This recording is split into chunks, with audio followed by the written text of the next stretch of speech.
A splitting pain tore through my skull, radiating down to my very fingertips. I groaned, my eyes fluttering open with effort. I expected to see the peeling wallpaper of my cramped rental apartment, but instead, my vision met a ceiling made of rough wooden beams and dried thatch. Memories flooded my mind like a broken dam. I saw endless stretches of desolate wheat fields and a distant city skyline encased behind massive steel ramparts. A shadow flickered across the sky. It wasn't an eagle. It was a crow, nearly 2 meters long with feathers that shined like cold iron and eyes as red as fresh blood. In the old world, they ate carrion. In this world, these mutated monsters considered human brains a delicacy. Brother, you're awake. Thank God. A young, innocent face appeared in my line of sight. It was Chin Yuyu, my third uncle's 12-year-old daughter. Her eyes were red and swollen from crying, but they sparkled with tears of relief the moment she saw me move. She grabbed my sleeve with her small, frail hands, shaking me gently as if to make sure I was real. Second aunt, Chin Lon is awake, she shouted. A woman rushed into the room, still clutching a rusted axe. She had been outside chopping wood. This was Zhou Tsiyun, my mother. She had given birth to me when she was 20, making her only 36 now, but she looked decades older. Years of back-breaking labor had left her body withered and hunched, her face a mask of sallow exhaustion. It's good you're awake, she whispered, a flicker of joy finally piercing her hollow eyes. It's good. Second aunt, I'll go ask Grandma for a piece of meat, Yu said, already turning to run. We need to build up brother's strength. My mother's eyes shimmered with a brief hope that died almost instantly. She didn't say a word. Instead, she reached for a chipped, wooden bowl by the bed. The spoon was covered in dents from years of use, looking pathetic and poor. She carefully began feeding me thin rice porridge, her movements gentle as she moistened my parched lips. As the warm liquid went down, my thoughts cleared. I had crossed over. This was a parallel universe, but the prosperity I knew was gone. Hundreds of years ago, an apocalypse had triggered a global mutation. Animals grew 10 times their original size, gaining terrifying powers that knocked humans off the top of the food chain overnight. The original owner of this body had been working in the wheat fields 7 days ago when a mutated crow pecked him. It had left a hole in his skull deep enough to see the bone. I was lucky to be alive. In this world, some humans evolved into warriors with superhuman strength, building walled cities to survive. But my family didn't have the status to live inside. We were refugees, forced to farm the dangerous outskirts, handing over 70% of our harvest as tax just for the privilege of not being evicted. I felt a wave of bitterness. My old life, earning 3,000 yuan a month and eating cheap takeout, suddenly felt like paradise compared to this hell. As I swallowed another mouthful of porridge, a crisp notification rang out in my head. Asterisk ding. Energy absorption detected. Asterisk. Strongest doomsday system activated. Asterisk host. Chinlon. Age, 16. Blood chi, 2.3. Attribute points, 0. Asterisk. My heart leaped. The golden finger every protagonist gets. It finally arrived. With a system, maybe I could actually survive this nightmare. Asterisk host consumed rice porridge. Attribute points increased by 0.0001. Asterisk. The smile froze on my face. I knew blood chi was the source of a warrior's power, the standard measure of strength. But 0.0001. I stared at the decimal point in disbelief. That was 1/10,000th of a point. A true warrior needed at least 100 points, and even the weakest fighter needed 10 points to stand a chance against a low-level beast. I would have to drink 10,000 bowls of porridge just to gain 1 point of strength. And they called this the strongest system? Suddenly, I heard arguing outside. Brother just woke up. He's weak. Yuyu's voice was high and indignant. There's stew today. Why can't he have 2 pieces of meat? A woman walked in, dragging Yuyu by the arm. This was my eldest aunt. Even though she was older than my mother, she looked much younger. Her clothes were clean, her face well-fed. Compared to her, my mother looked like a servant.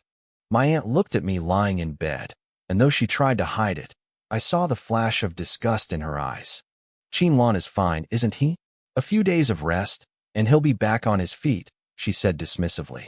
It's not that I don't care, but you know this is a critical time for the family.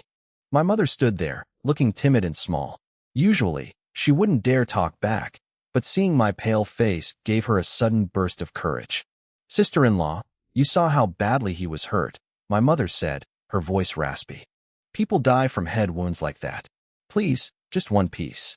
Just let him have one piece of meat. My aunt's fake smile vanished. I said no. Grandma set the rules for who gets meat. If you have a problem, go talk to her.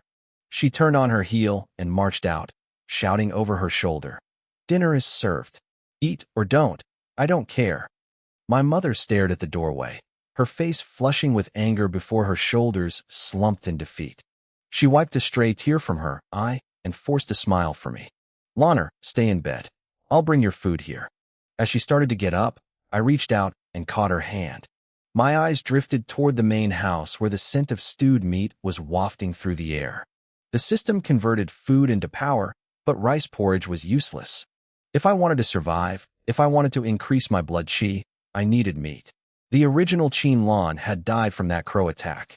I was a replacement, a survivor who had cheated death, yet my own family wouldn't even give me a scrap of food to recover. My eyes narrowed, a coldness settling in them that didn't belong to a 16-year-old boy. No need, Mom, I said, pushing myself up despite my trembling limbs.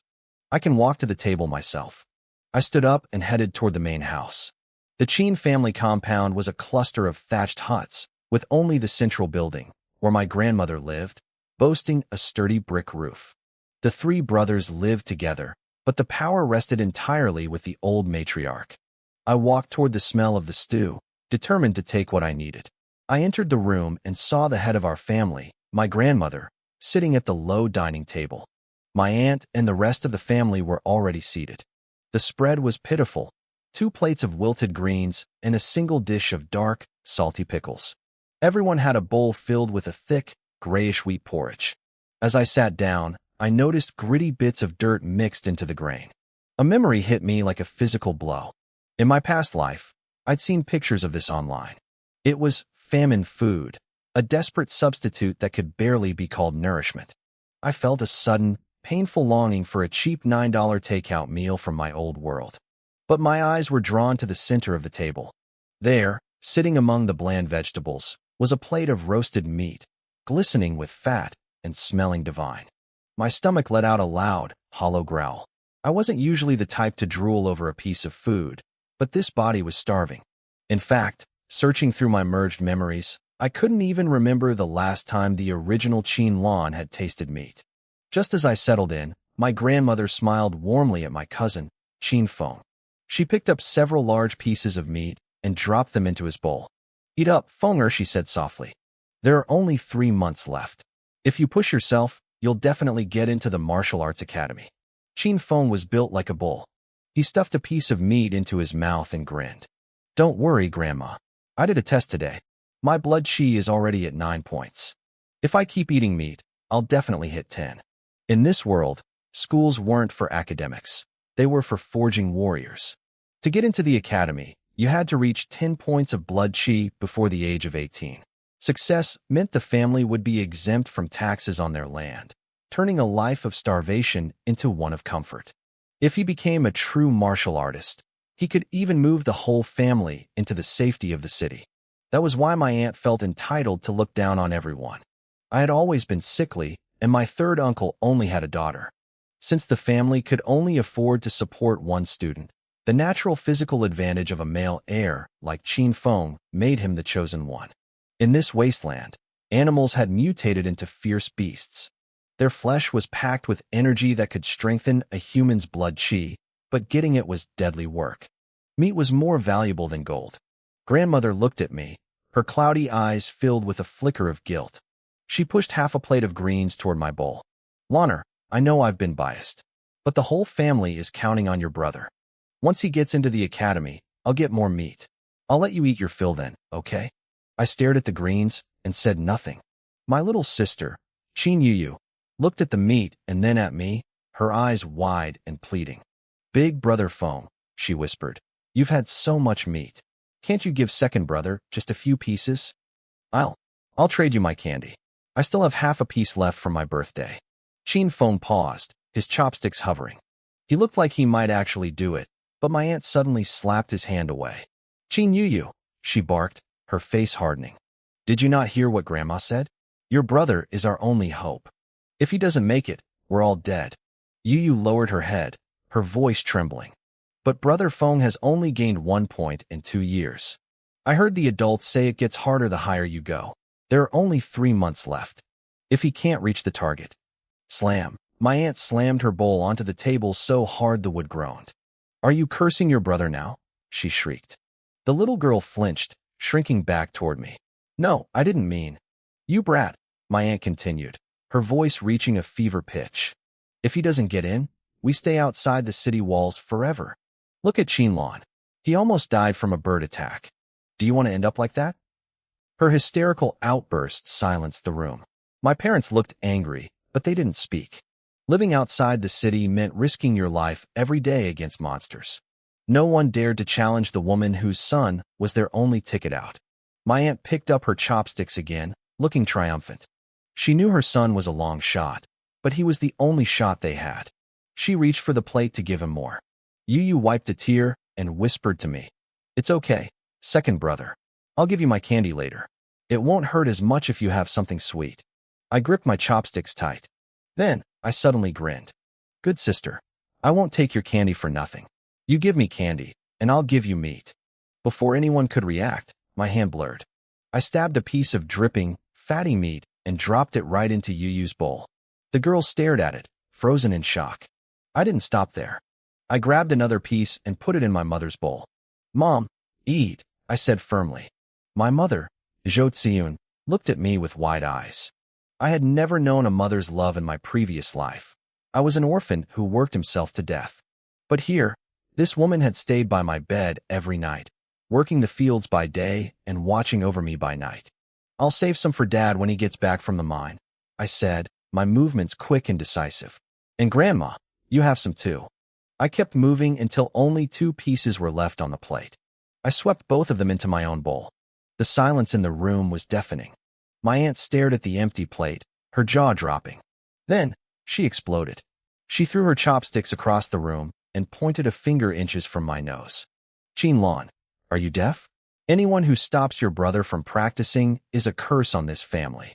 Only he is allowed to eat that meat. She lunged across the table, reaching into my bowl to grab the meat back. I was faster. I leaned back, shoved a whole piece into my mouth, and chewed, a cold smirk on my face. It's not up to you to decide if I'm worthy of eating meat, I said, my voice cutting through her screaming. And Yu was right. If my brother is good enough to get in, missing 1 piece of meat won't stop him. If he's not, then all the meat in the world won't help. Besides, why should only 1 person get to eat? I let the whole family stare. I didn't care. I'd already died once. Why would I be afraid of eating a few pieces of meat? I was genuinely furious. In my previous life, I called myself a corporate slave, but at least I could eat the dreams my boss served up. Now that I'd crossed over to this place, these people really treated me like a starving refugee. I remembered a line from a show. Are refugees even human? Well, I had to treat myself like a human first. Under my aunt's trembling, enraged gaze, I finished the meat in 3 quick bites.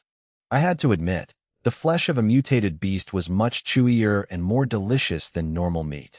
No high-end wagyu from my past life could even compare. The moment I swallowed, the system's voice rang in my head. Just as I suspected, mutated meat provided far more energy than porridge. Asterisk ding. Host has consumed mutated rabbit meat. Attribute points increased by 0.05. Asterisk. I did the math. If I ate 20 pieces like this, I'd gain a full point of blood chi. My cousin Qin Feng had taken 2 years to go from 8 points to 9. If all the meat he'd eaten over the years had gone to me, I'd have broken through the 10-point mark long ago. My aunt slammed her bowl onto the table. Her face was a sickly shade of green. You've lost it. Qinlan, is this house not big enough for you anymore? Spit it out. That isn't meant for you. I felt a dark cloud settle over my face. I don't deserve to eat meat. I slammed my hand on the table so hard the chopsticks jumped. I stood up, glaring at her. Why don't I deserve it? The whole family flinched. The original Chin Lon was a timid, weak boy who lived in constant fear of his elders, but that resentment now fueled my own anger. I pointed a finger at my aunt and raised my voice. My mother and my third aunt handle everything in this house and work the fields. My father spends 16 hours a day in the mines just so Chin Fong can have meat. Lately, because you wanted to increase the nutrition, my dad has been sleeping only 4 hours a night. I nearly died, and my mom was too scared to even tell him because he's down there in the dark. In this wasteland, mining was a death sentence. It was back-breaking labor where you traded your life for copper. The conditions were likely worse than the illegal black mines of my old world. And yet, people fought for those jobs. I turned my glare to my uncle and aunt. My uncle stays home to train with Chin Fong. Fine. But you? You claim you need to stay home to take care of my cousin's daily needs. Grandma is 80 and can walk without a cane. Does Chin Fong need you to spoon-feed him? The room went silent. For the first time, I saw a flicker of admiration in little Yu Yu's eyes. My aunt's hand shook as she pointed at me. Yu Yu, save it. I cut her off, my voice cold. From now on, I'm eating meat too. If you don't like it, we split the family assets and live separately. I knew my cousin's chances of getting into the martial academy were slim.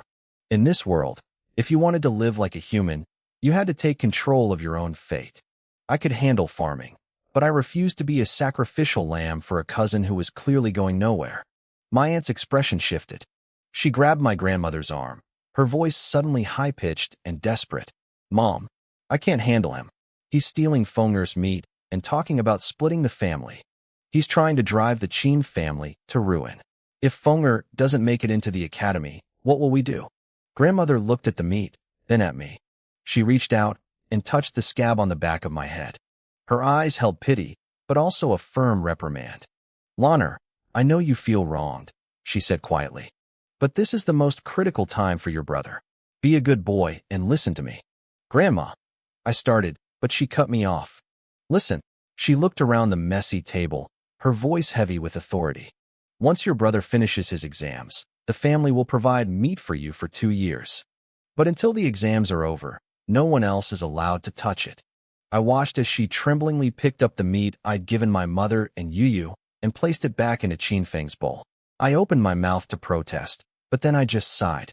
I couldn't yell at my grandmother the way I yelled at my aunt. I couldn't explain that I was a soul from another world with a system. In her eyes, Chin Fong was the only hope for the family's future. Her promise to feed me later was just her way of trying to be fair, but she clearly didn't believe I could ever become a martial artist. Fine, I said, my voice like iron. I'll find my own way to get meat. But once the exams are over, my uncle takes my father's place in the mines. And my aunt takes my mother's place in the fields. We start tomorrow. My uncle and aunt both turned pale. Everyone knew that working the mines and fields was 10 times harder than supervising a student. Grandmother looked at me. She saw the bloodshot eyes and the sheer determination of a boy who had reached his breaking point. After a few seconds of silence, she nodded. My mother didn't say a word. Like the earth she tended, she was silent and enduring. She quietly pushed her remaining bowl of porridge toward me. I gulped it down. It was gritty, like swallowing sand, but I forced myself to get used to the taste. I knew I had to find a way to get real food. Porridge and vegetables wouldn't give me the energy I needed to reach 10 points of blood chi, even if I lived to be 100. To become a martial artist, I needed meat. Later that night, the house was quiet. There were no smartphones or computers here, just the crackle of an old radio in the main room and the sound of Yu Yu playing with her mother. I lay on my stomach while my mother applied medicine to my back. The night breeze was cool. For a moment, it almost felt like a normal life. Loner, my mother whispered, her voice soft as she touched the wound on my head. You grew up today. I didn't answer. I just closed my eyes. I had never known a mother's love before, but as she worked, I realized that for a woman who spent her life in the dirt, this was the only way she knew how to show it.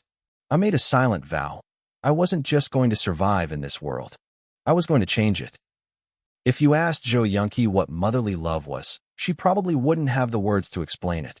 She was a woman who had spent her entire life in the dirt, her hands calloused and her back bent from years of labor. As she changed my bandages, a small, tired smile played on her lips. "Our Loner has grown up," she whispered. "You've become a real man."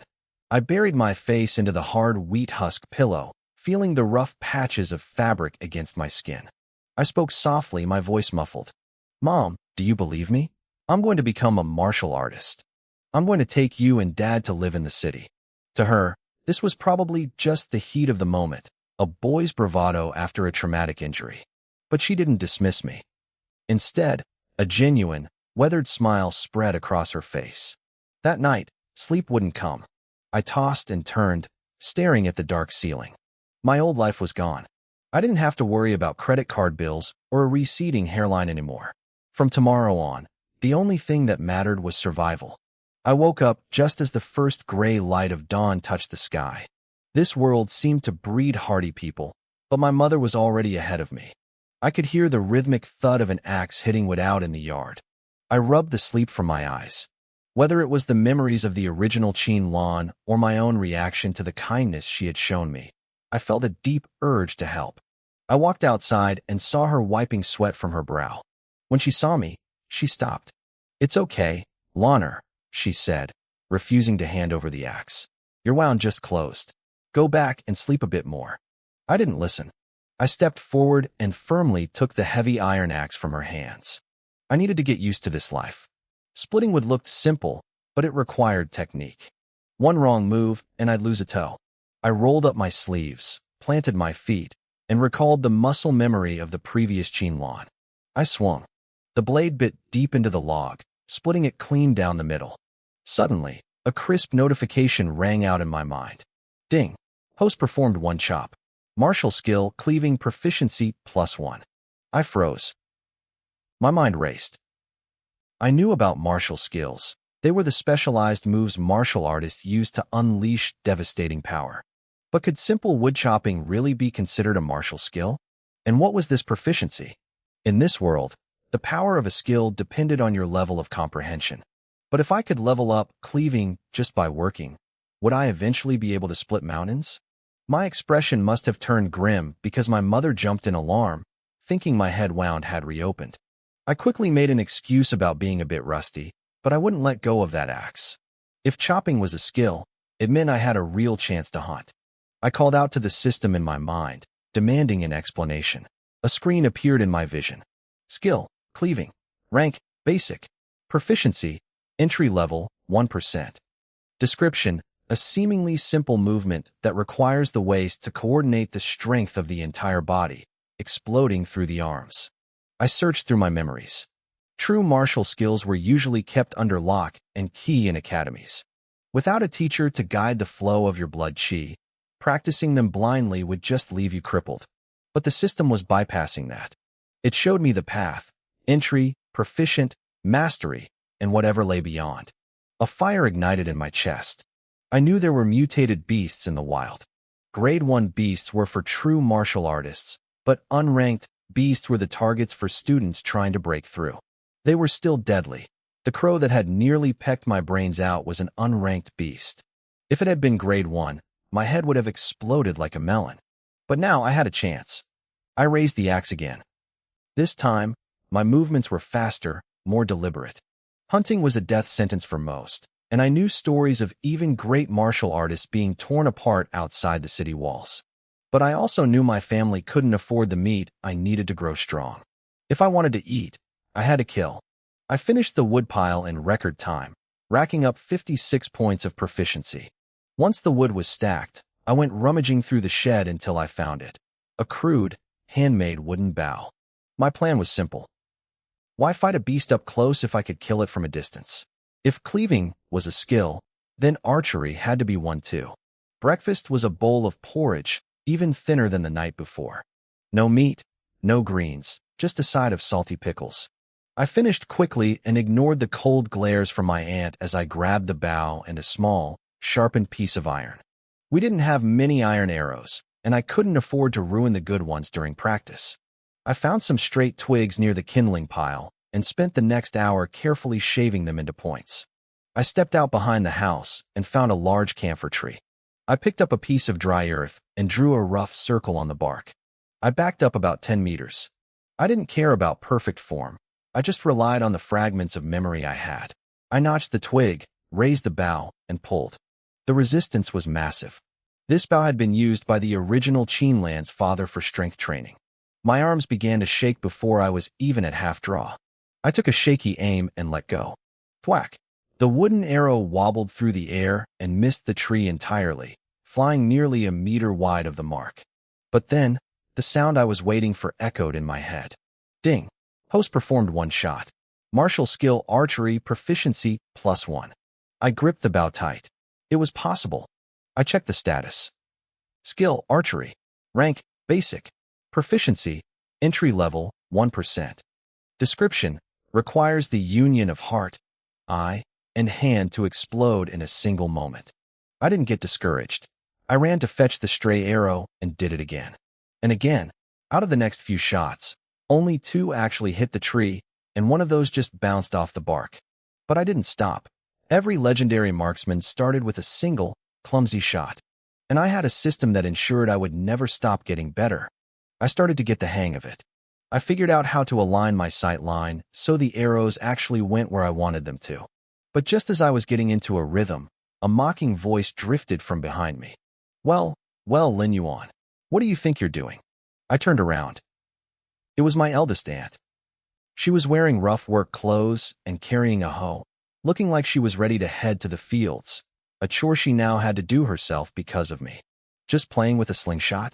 I didn't give her the satisfaction of a real answer. I turned back and notched another twig.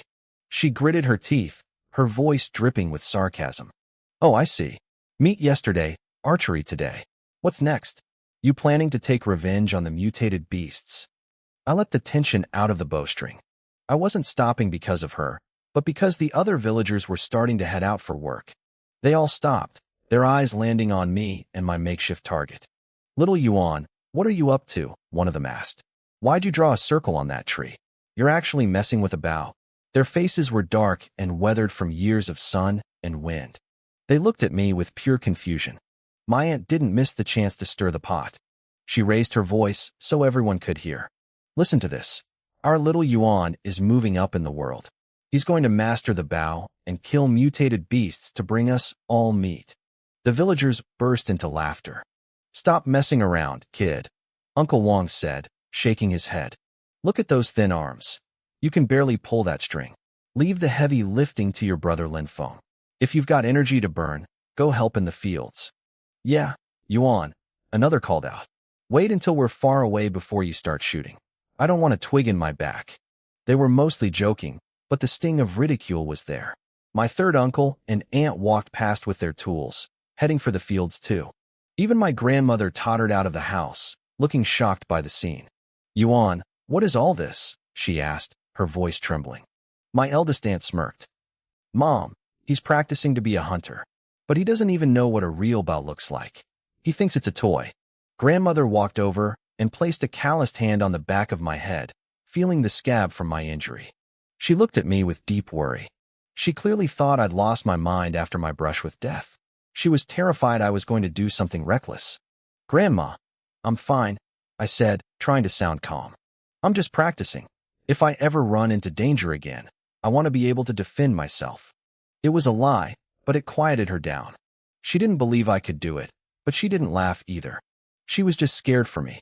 Since my wound hadn't fully healed, she knew I couldn't do heavy farm work anyway, so she let me be.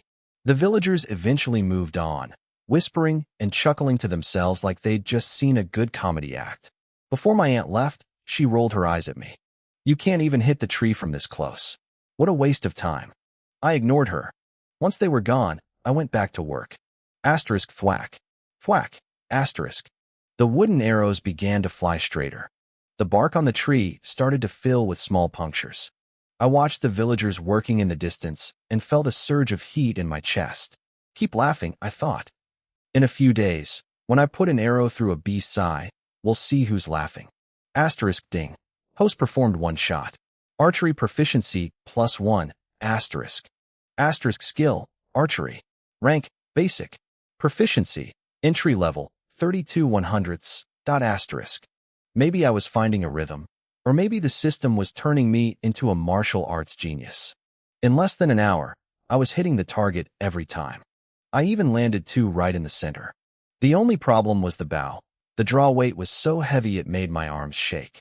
I needed a bow that actually fit my frame. I was also learning the hard way that training was expensive. After just 1 hour, my arms and the webbing between my thumbs and fingers were throbbing with pain. Even with the scrap cloth my mother had wrapped around my hands, my fingers were starting to bleed. The reality of this world hit me. Except for my brother Lin Feng, the rest of the family barely ate enough to stay alive. Most days, people were so hungry they saw stars just doing basic farm work. If I kept this up, I'd collapse from exhaustion in days. But I didn't stop. Even as my fingers bled, I gritted my teeth. Thwack, thwack. The center of the target was being shredded. The dirt circle I'd drawn was fading, replaced by a cluster of deep holes in the wood. Just one beast, I told myself. If I can kill just one, everything changes. I moved like a man possessed. Notch, draw, release. One fluid motion. A wooden arrow slammed into the trunk, vibrating with force. It landed exactly inside a hole I'd already made. Ding. Host performed 1 shot. Archery proficiency +1. Skill, archery. Rank, basic. Proficiency, proficient, 0.05. I dropped the bow immediately. My arms were shaking uncontrollably, and cold sweat poured down my face. But I was grinning. I'd reached the next level. If I had the strength, I felt like I could hit a target from 100 paces. The sound of me collapsing brought grandmother and Lin Feng running. Yuan, what happened? Grandma cried, rushing to my side. She saw the blood soaking through the cloth on my hands and gasped. I told you not to push yourself. You aren't built for this, and we can't afford to support another martial artist in the family. Lin Feng didn't say anything at first. He walked over to the camphor tree and touched the cluster of holes, all concentrated in a 1-inch circle. He looked back at me, his face pale with shock. Yuan, did you do this? He had practiced martial arts for years, and even he wasn't this accurate. He remembered our mother joking this morning that I couldn't even graze the bark. Now, in a single morning, I was hitting the bullseye every time. He wondered for a second if I was a once-in-a-generation genius.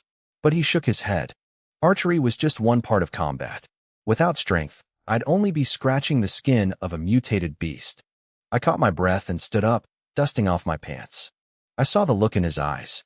Beasts don't stand still, I thought. Proficient isn't enough. I need to reach mastery. I had 500 shots to go. The sound of arrows whistling through the air continued until noon.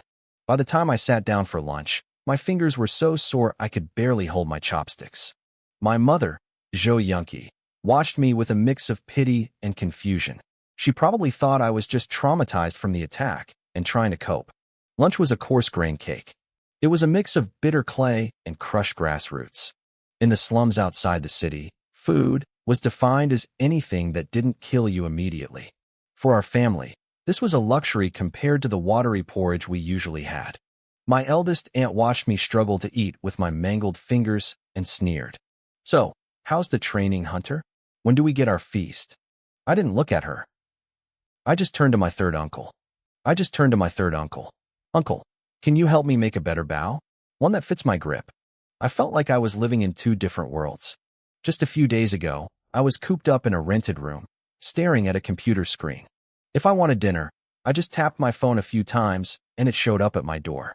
Now, I was deep in a desolate forest, hunting like my primitive ancestors just to survive. I crept closer, the distance between us shrinking. Cold sweat soaked my forehead. I knew that even if I hit a vital organ, a mutated beast wouldn't die instantly. It would have enough strength for one final, lethal counterattack. Once I drew my bow, there was no turning back. The first step is always the hardest, I told myself. If I can just kill one, I'll get stronger. I closed in until I was less than 20 meters from the giant field mouse. At this range, my arrows would still pack a punch. But as I tried to get even closer, the creature stopped digging. It snapped its head up. Those tiny, bead-like eyes suddenly glowed like blood-red light bulbs. It locked onto me behind the thin trees. My heart leaped into my throat. Its senses were incredibly sharp. The beast crouched, its front claws tensing into a combat stance. Then, With a savage low growl, it charged. Its body was as thick as a boulder. Even though it was technically a mouse, the impact of it rushing toward me felt no different than a tiger descending a mountain. It bared its jagged fangs. If it had encountered my brother, Lin Feng, it might have hesitated. But I looked weak. Even with a bow in my hand, I didn't seem like a threat. 20 meters disappeared in the blink of an eye. My mind went blank, and I drew the string back purely on instinct. In that moment, the fear in my eyes vanished, replaced by a sharp, eagle-like focus. My mastery, rank archery, made the target appear crystal clear. Everything seemed to move in slow motion. Zip, zip, zip. I didn't hold back. The moment the first arrow left the string, I fired 2 more in rapid succession. Thud! 2 clouds of blood erupted from the charging beast. It let out a pained, angry howl. Its body jerked violently, and its limbs began to wobble and tilt to the side. I felt a surge of joy. That wasn't just a pain reflex. I had hit the brain. Its motor functions were failing. Out of the 3 arrows, 1 had grazed its head as it thrashed around. But the other 2 had gone deep. 1 steel-tipped arrow was buried in its eye socket. The luckiest shot, and the most devastating, had pierced right through a gap in its skull, sinking a full finger's depth into its brain. I immediately dropped my bow. The beast was already lunging at my face. I reached back and grabbed the axe I had spent the last 2 days sharpening until it gleamed. The creature's remaining eye burned with a ferocity that rivaled a predator's. It never expected this easy meal to be such a sharpshooter. It leaped. Those sharp front claws could have easily slit my throat. Even the sheer weight of its body slamming into me would be enough to kill me. My eyes narrowed. I waited until it was mid-air, its soft underbelly exposed. Now, I knew my physical strength was low, only 2.3. A normal swing would barely scratch its hide. But the belly was its weakest point. I bent my knees and threw myself into a sliding tackle. It felt ridiculous, like a move from a movie, but it allowed me to slide right under the beast. I saw its belly heaving from the exertion of the fight. My mastery-level chopping skills took over. I swung the axe upward with everything I had. Squelch. The blade caught for a second, then tore through the resistance. A spray of hot, foul-smelling blood drenched my head. It felt like a grim baptism. I gripped the handle tight, using the beast's forward momentum and my own slide to rip a half-meter gash across its stomach. The force was so strong I had to yank the axe back halfway through. The blade turned crimson, dripping with bits of internal organs. I had disemboweled it in one strike. The moment my slide ended, I rolled across the dirt and scrambled to my feet. I didn't look back. I just ran. Whoosh. Just as I expected, a pained shriek and the gust of a powerful claw swipe tore through the air behind me. If I had hesitated for even a second, that counterattack would have gutted me just like I did to it. I kept running. Even with its guts hanging out, this thing could catch me in seconds. As it chased me, roaring in a frenzy, I spotted the arrow I had missed earlier lying on the ground. I lunged for it, rolling to pick it up while swapping my axe for my bow in one fluid motion. I kicked off the ground, leaping into the air. I twisted mid-flight, knocking the arrow. The beast's claws lashed out right beneath my feet. If I had stayed on the ground, I would have been shredded. But hanging there in the air, my archery skills made the world slow down again. I aimed for its one remaining eye. Twang! A piercing, shrill scream echoed through the forest. The beast actually behaved like a human for a second, clutching its bleeding face with its paws, terrified to pull the arrow out. I hit the ground in a crouch, ducking under another wild swing before backing away to create distance. It was completely blind now, but I couldn't relax. It was tracking me by scent, charging toward me in a total suicidal rage. I dodged frantically, my heart pounding against my ribs. The wind from its claws brushed against my cheek. Because it was blind and its brain was scrambled, its movements were erratic and clumsy. Still, I didn't dare go in with the axe. If I got caught in a recovery animation after a swing, one hit would end me. I just had to wait. Its belly was pouring blood, and its intestines were literally dragging on the ground. With the brain injury on top of that, it was a walking corpse. I just couldn't let it take me down with it. The beast went into a final, desperate frenzy. It slammed its claws into trees, leaving deep gouges, and bit at the air so hard it crushed stones. Every dodge I made felt like a dance with the Grim Reaper. Slowly it weakened. It swayed, stumbling over its own feet, and tried to drag its broken body deeper into the forest. I narrowed my eyes. There was no way I was letting my prize escape. I followed at a safe 10-meter distance, axe gripped tight. I was terrified of losing it, but even more terrified of getting too close. It left a trail of blood for 100 meters before finally collapsing. Its breathing was shallow and hot, its belly rising and falling weakly in a pool of red. I felt a surge of relief. But then, the dying beast suddenly exploded upward. My hair stood on end. 1 second it was at death's door, and the next, it was lunging at me faster than a cheetah. Even from 10 meters away, it was on me in a heartbeat. The vole's final attack was a suicide mission. It didn't care that its guts were spilling out. It just wanted me dead. I couldn't dodge in time. In a split second, I dove behind a thick tree, curling my body into a tight ball. The impact was deafening. The trunk shook violently as the beast slammed into it. I stayed low, gripping my axe handle over my head for protection. Then, a massive claw whipped around the side of the tree.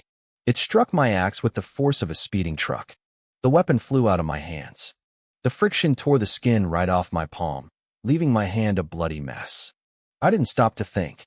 I let the momentum carry me, rolling across the dirt and thorns until I was several meters away. I scrambled to my feet, my head spinning and my arm completely numb. I didn't look back. I just ran. I sprinted dozens of meters into the silence of the forest before I finally stopped. When I turned around, the vole was motionless. It was finally over. I slumped against my knees, gasping for air. Cold sweat drenched my clothes. My legs gave out, and I collapsed onto the dirt, my vision blurring into darkness. That was too close. One hit from that thing was all it took to end me. My weak constitution of 2.3 meant I had zero room for error. Only my maxed-out skills and a massive surge of adrenaline had kept me alive. I waited, watching for any sign of life. These mutated beasts were notoriously cunning. I picked up a few heavy stones and chucked them at the creature's mangled eye sockets. They hit with a sickening thud, but the vole didn't flinch. It was truly dead. The relief didn't last long. I felt faint from hunger and exhaustion. I had barely eaten in days, and my body was reaching its limit. I forced myself to stand, using a tree trunk for support. I had killed my first mutated beast, but I was too weak to even cheer. Worse, the smell of blood would surely attract other predators. I couldn't carry this massive carcass back in my condition. Just then, a mechanical chime echoed in my mind. The system was back. It announced that I had unlocked 2 new features, space storage and energy conversion. My heart skipped a beat. Space storage was self-explanatory, but energy conversion was the real game changer. I didn't have to eat the meat. I could absorb the energy directly and turn it into attribute points. I stumbled over to the vole and placed my hand on its head. Within seconds, the massive body began to wither. The flesh and organs vanished, leaving behind nothing but a clean skeleton and a thick pelt. The system chimed again. I had gained 2.2 attribute points. That was an insane amount. My family wouldn't see that much meat in an entire year. I didn't hesitate. I poured the points into my blood and chi stats. Suddenly, a wave of warmth surged through my veins. The color returned to my face. The agonizing ache in my arm vanished, and the torn skin on my palm knitted back together instantly. I went from the brink of death to feeling better than ever. My blood and chi stat jumped to 3.3, then I used the rest to push it all the way to 4.5. I stood up and flexed my fist.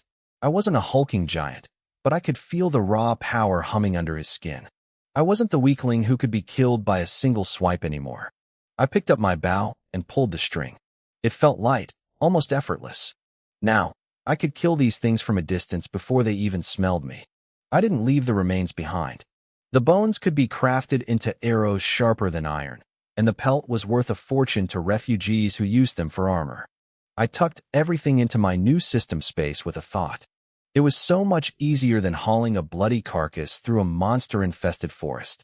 I retrieved my arrows, wiped the blood off my axe, and looked deeper into the woods. I had told myself that if I could just get one taste of meat, I would become unstoppable. I was right. The hunt was just beginning. Once I saved up enough beast bones and pelts, the first thing I had to do was upgrade my gear. I also needed to get my hands on some actual martial arts techniques. In my past life's memories, I had seen true martial artists in action a few times. It wasn't an exaggeration to say they were just like the legendary masters from the wuxia novels I used to read. Of course, those techniques were incredibly expensive. So expensive, I wasn't even sure what I could trade for them yet.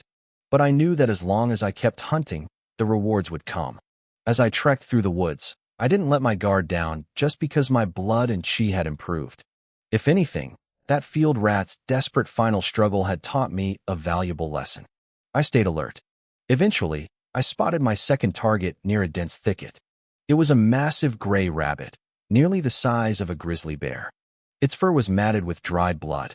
It didn't have long tusks, but its front teeth looked like heavy guillotine blades. I watched as it chewed on something, a rotting human hand. It crushed the bones with sickening ease. So much for the cute image of bunnies I had from my old world. I remembered my grandmother mentioning that someone from the neighboring village had been dragged away by a mutated rabbit just yesterday. The rabbit finished the fingers and licked its lips, looking unsatisfied. That was when I struck.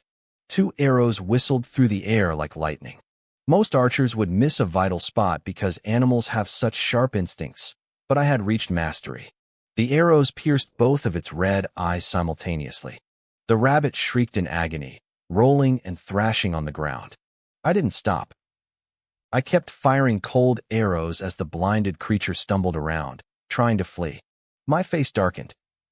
I hated having to chase wounded prey, but I couldn't risk getting too close for a melee fight yet.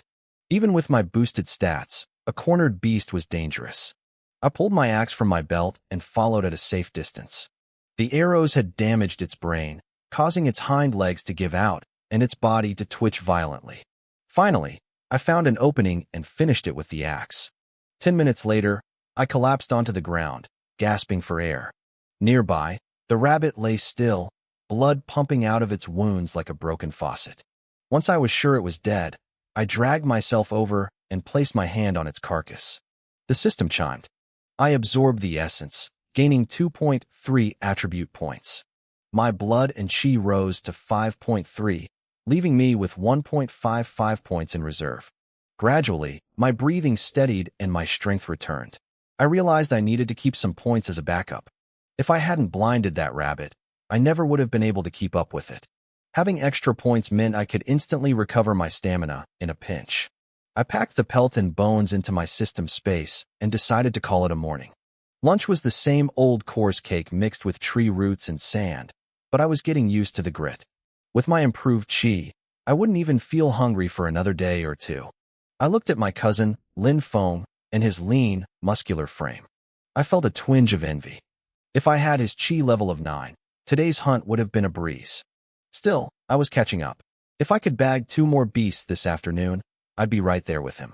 Before heading back out, I decided to visit the general store to turn my spoils into better equipment. I was running low on arrows, and iron was a luxury for refugees like us. My family had been using the same wood-chopping axe since my father was a kid. It was basically a family heirloom at this point. I also desperately needed some leather armor.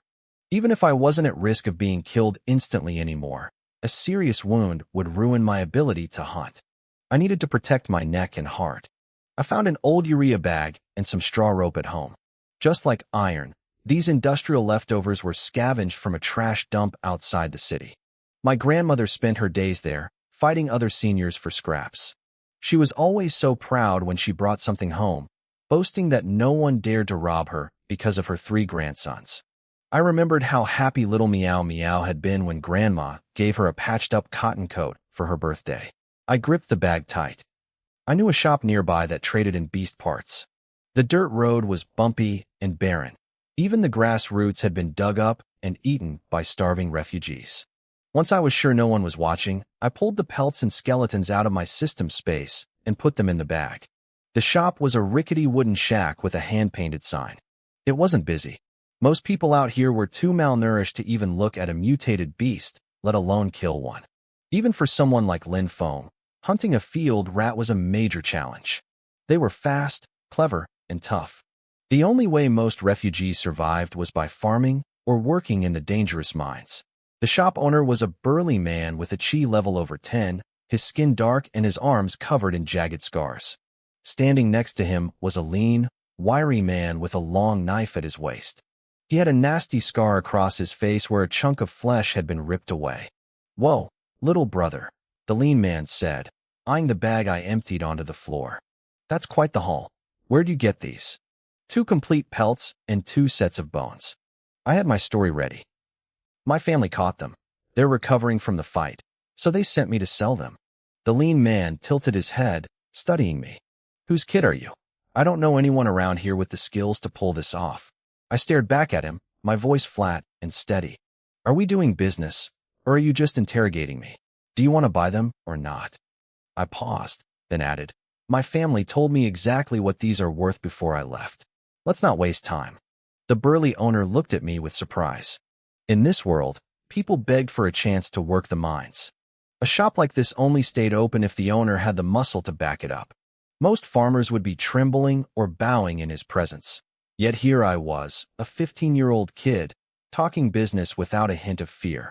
The burly man let out a short, rough laugh. The burly owner and the lean man didn't take my word for it.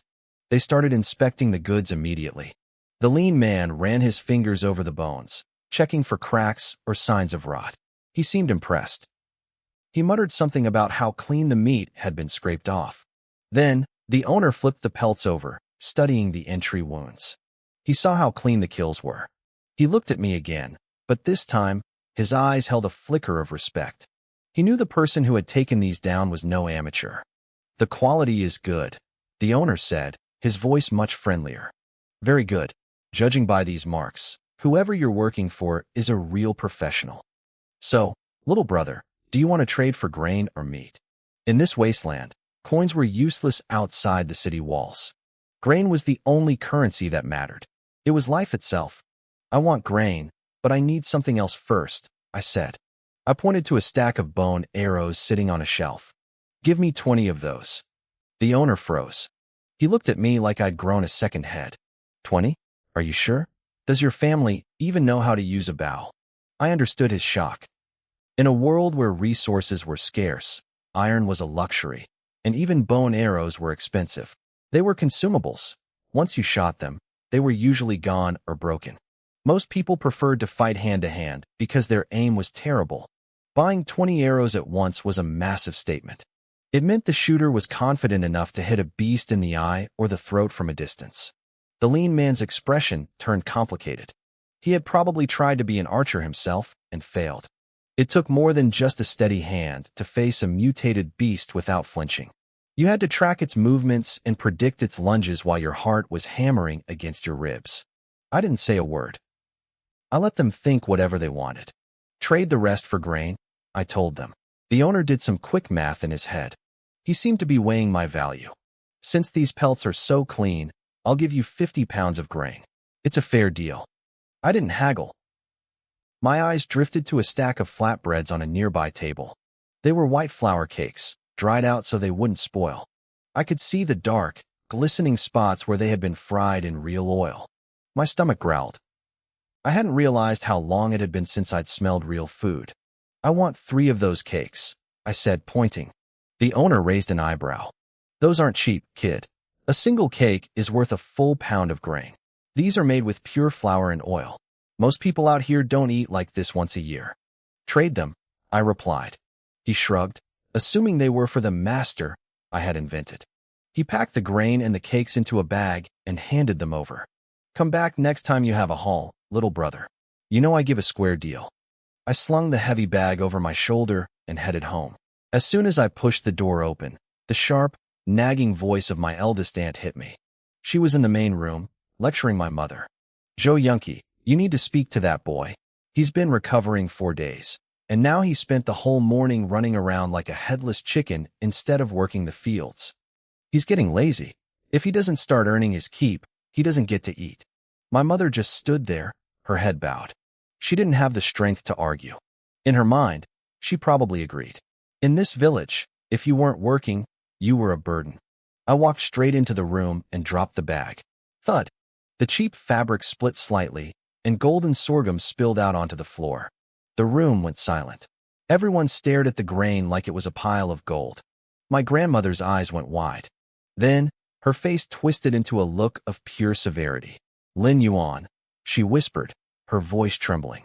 Tell me the truth. Where did this come from? Did you steal this? My aunt didn't miss a beat. I knew it. He's turned into a thief. I ignored her completely. I looked my grandmother in the eye. I didn't steal it, Grandma. I found it. I had my lie ready.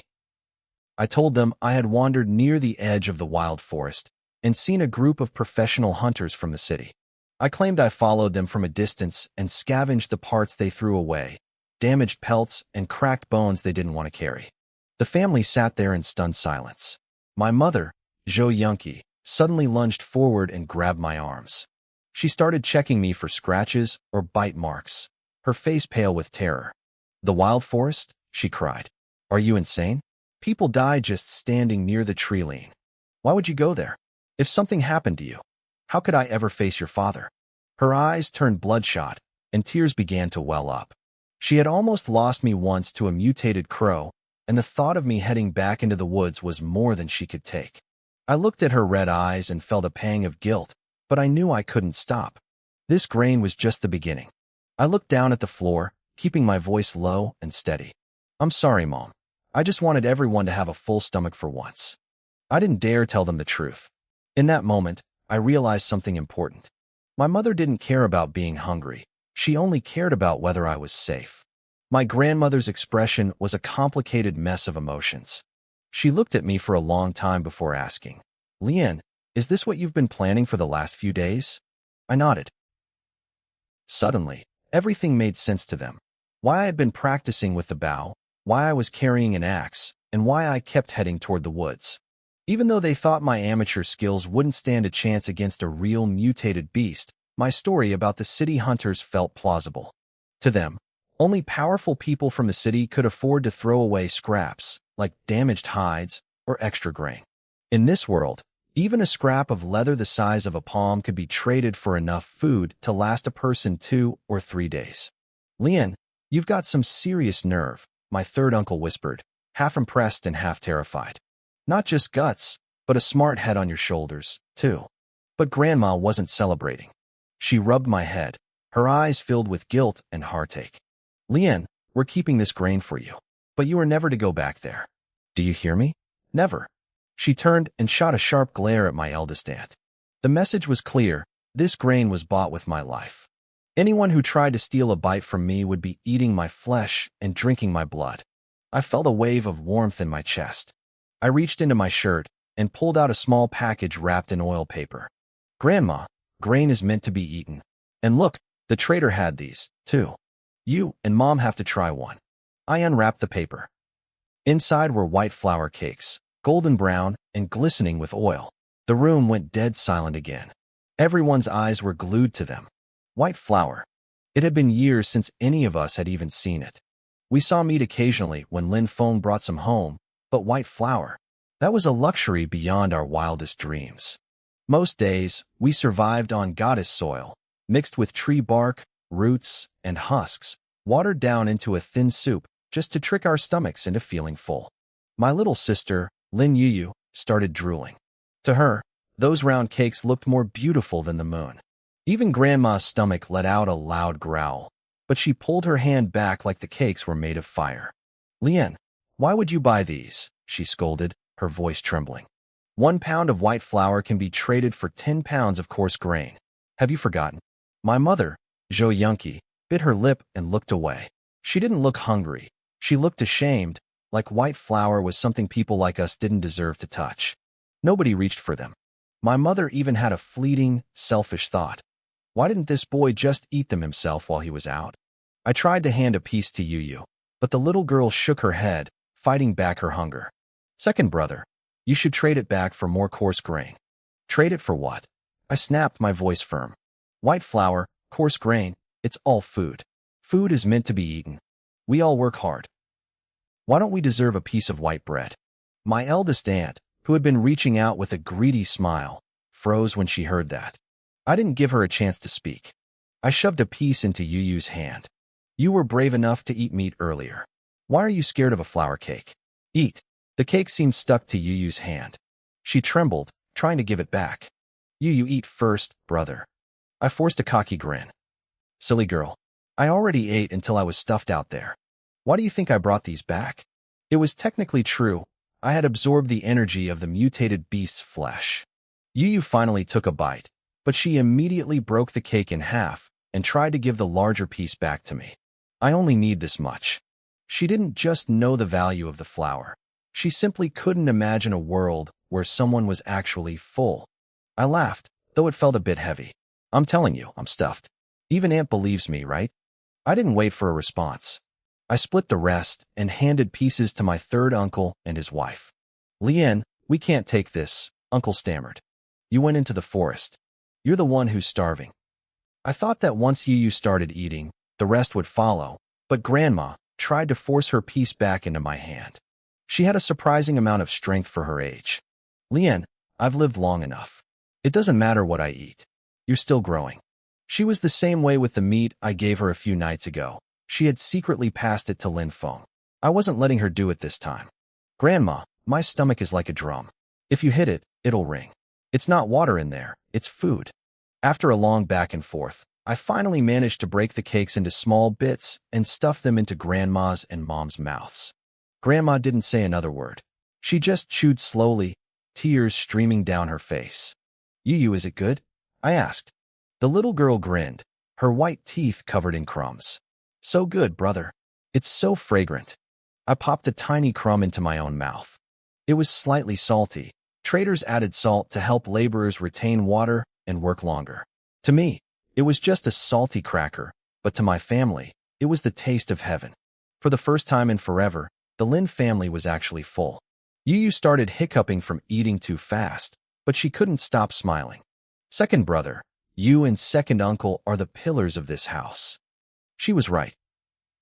My father was breaking his back in the mines to pay for Lin Feng's martial arts tuition, and now I was bringing home the food. My eldest aunt stood there, mouth watering, but she could only watch. Grandma ate only half of her piece, wrapping the rest back up. Even though she usually favored Lin Feng, she didn't offer him a single crumb of this. She was saving it for me.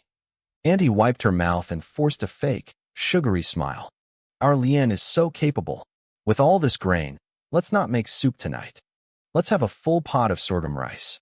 I'll even cook it myself so everyone can rest. I gave her a dry smile.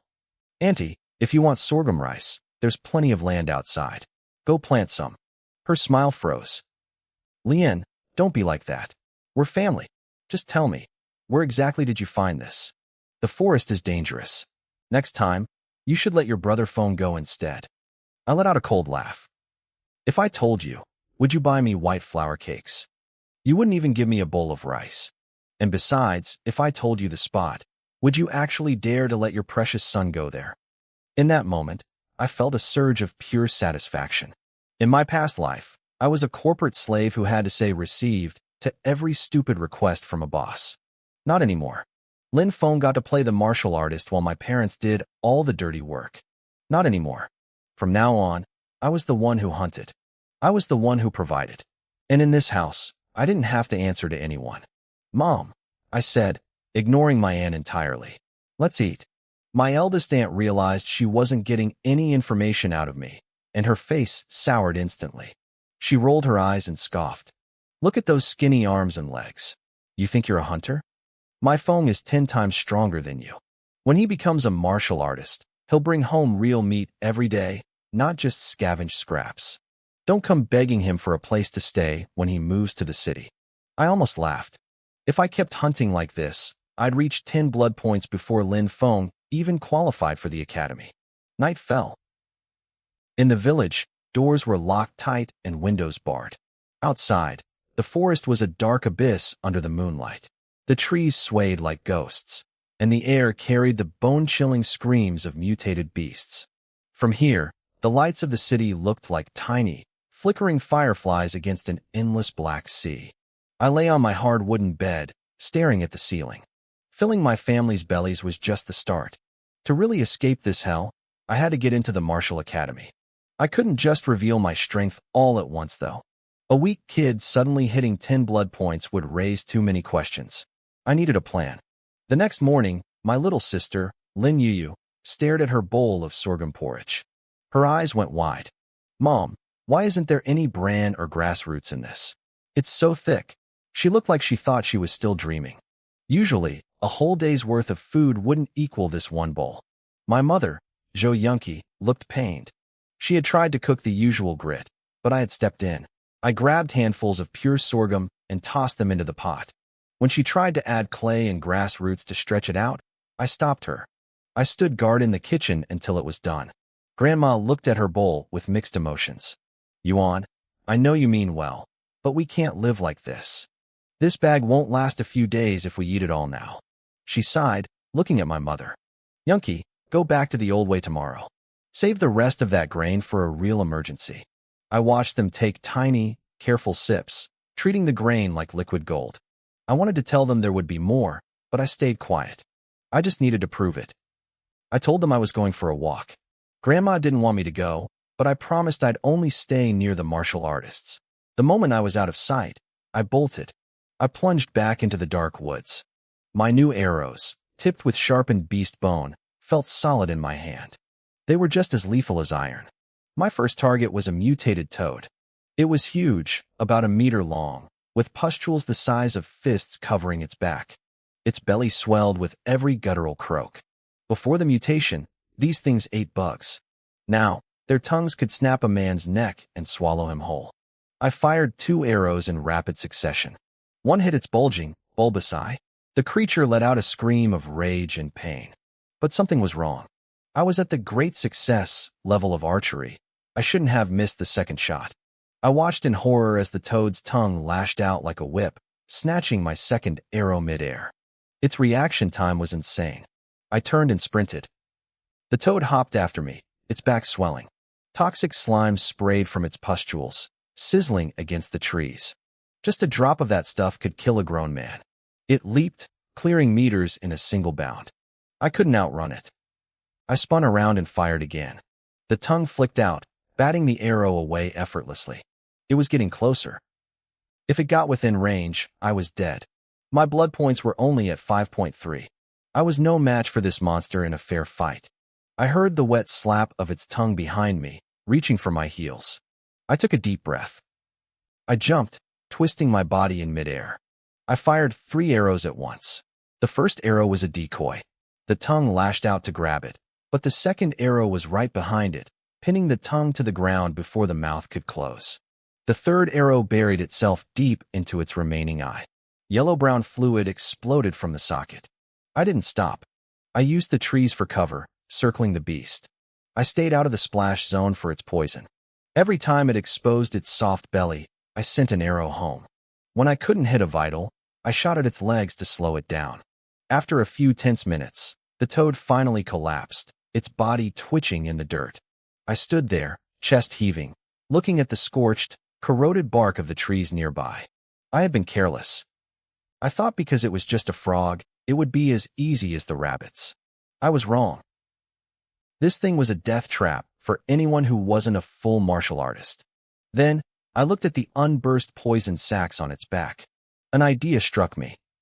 If I coated my bone arrows in this venom, they'd be twice as deadly. I could use it on beasts or men. I remembered the grain shop from yesterday. They didn't have anything like this for sale. This wasn't just a kill. It was a gold mine. I didn't see anything like that venom in the grain shop yesterday. If the shopkeeper had it, he would have tried to sell it to every swordsman in town. The fight I just survived proved one thing. Normal quasi-martial artists can't get their hands on this stuff. It was rare, and that meant it was worth a fortune. I walked toward the toad's corpse, its 4 legs splayed out in the dirt. I had to suppress a wave of nausea. Thankfully, my system could convert this thing directly into energy. If I actually had to cook and eat this slimy monster, I wouldn't even know where to start. I placed my palm between the toad's eyes. The skin was cold and sickeningly slick. Within seconds, the familiar chime of the system rang in my head. Ding! Host has absorbed a mutated toad. Attribute points increased by 2.3. My current bank of points sat at 4.85. Looting was always the best part of the hunt. I had 2 full points of blood energy ready to go. I was so close now. Just one more kill, and I'd hit 10 points of blood energy. That was the threshold for the martial arts academy.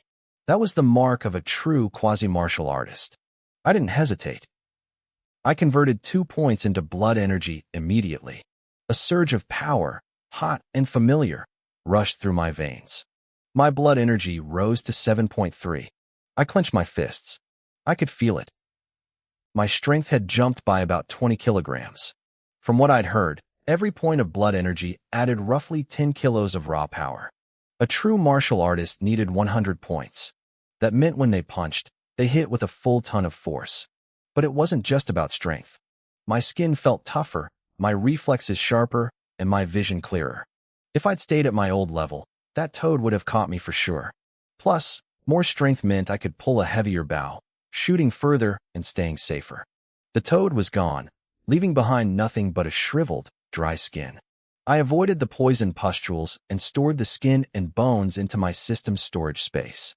Then, I took my quiver and dipped my bow and arrows into the puddles of venom left on the ground. The smell was foul, a pungent fishy stench that made my eyes sting and water. The fact that the fumes alone were toxic told me everything I needed to know about how lethal this was. With my gear ready, the hunt continued. It wasn't long before I spotted a rat in the thicket. Back in my old world, these were just pests hiding in sewers. Here, they were man-eating monsters. I didn't give it a chance. I let 2 arrows fly in quick succession. They whistled through the air and popped both of the rat's eyes instantly. The beast let out a piercing, guttural shriek. Blinded and panicked, it turned to bolt. It moved like a gray blur, incredibly fast. My face tightened. I shouldered my bow and gave chase. Even though I could snipe from outside a beast's detection range, I couldn't let my dinner run away. The rat could hear my footsteps, but it didn't dare turn back to fight. It scrambled through the brush, its instincts screaming at it that I was a lethal threat. Less than 2 minutes later, the rat began to twitch violently. Its legs jerked like a broken puppet's. It skidded across the dirt for a few meters, and then went stiff. I threw a rock at its head first, making sure it wasn't playing dead before I walked over. It died that fast. The venom was even better than I thought.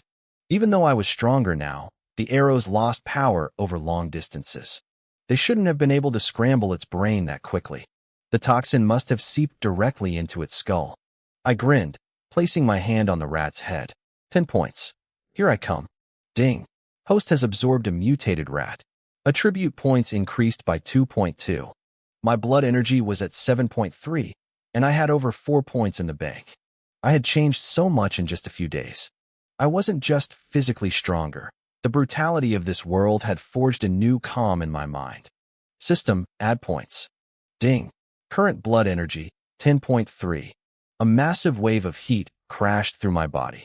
I felt like my blood was boiling, expanding my vessels and hardening my muscles.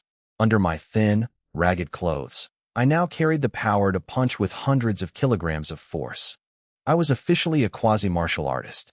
My cousin, Lin Feng, had been eating meat for years and still hadn't reached this level. I gripped my bow, confidence radiating from me.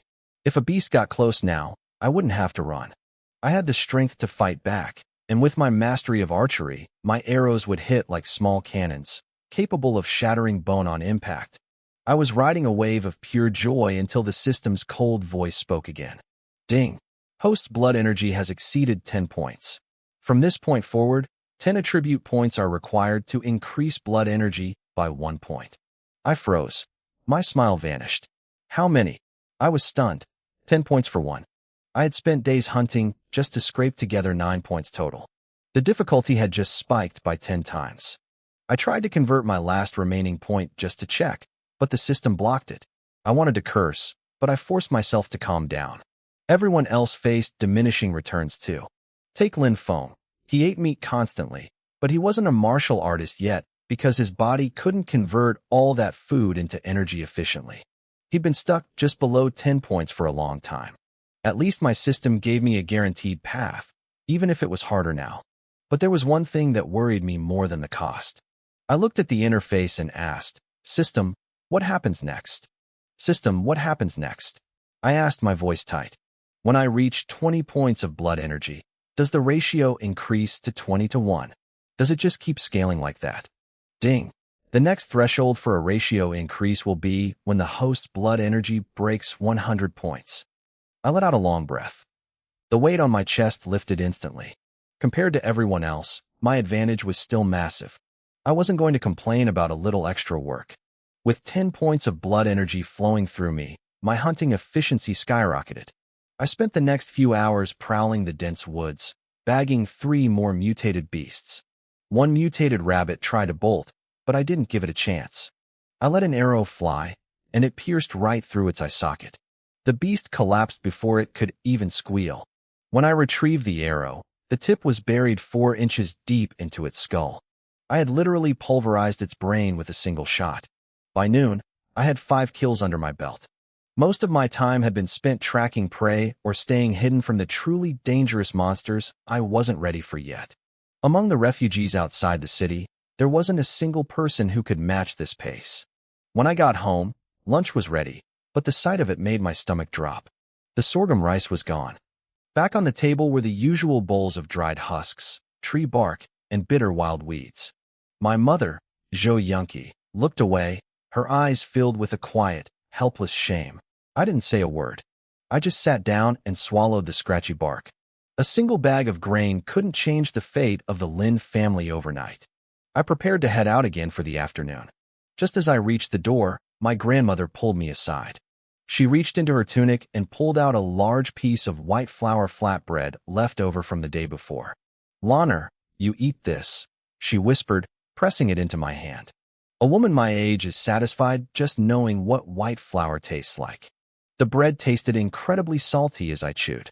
Even though the system's energy meant I wasn't truly hungry, I took a bite every time I took down a beast. I set a goal for myself. I wouldn't come home until this bread was finished. The sound of my bowstring snapping echoed through the trees all afternoon. It was the sound of my path to becoming a martial artist and my family's ticket into the city.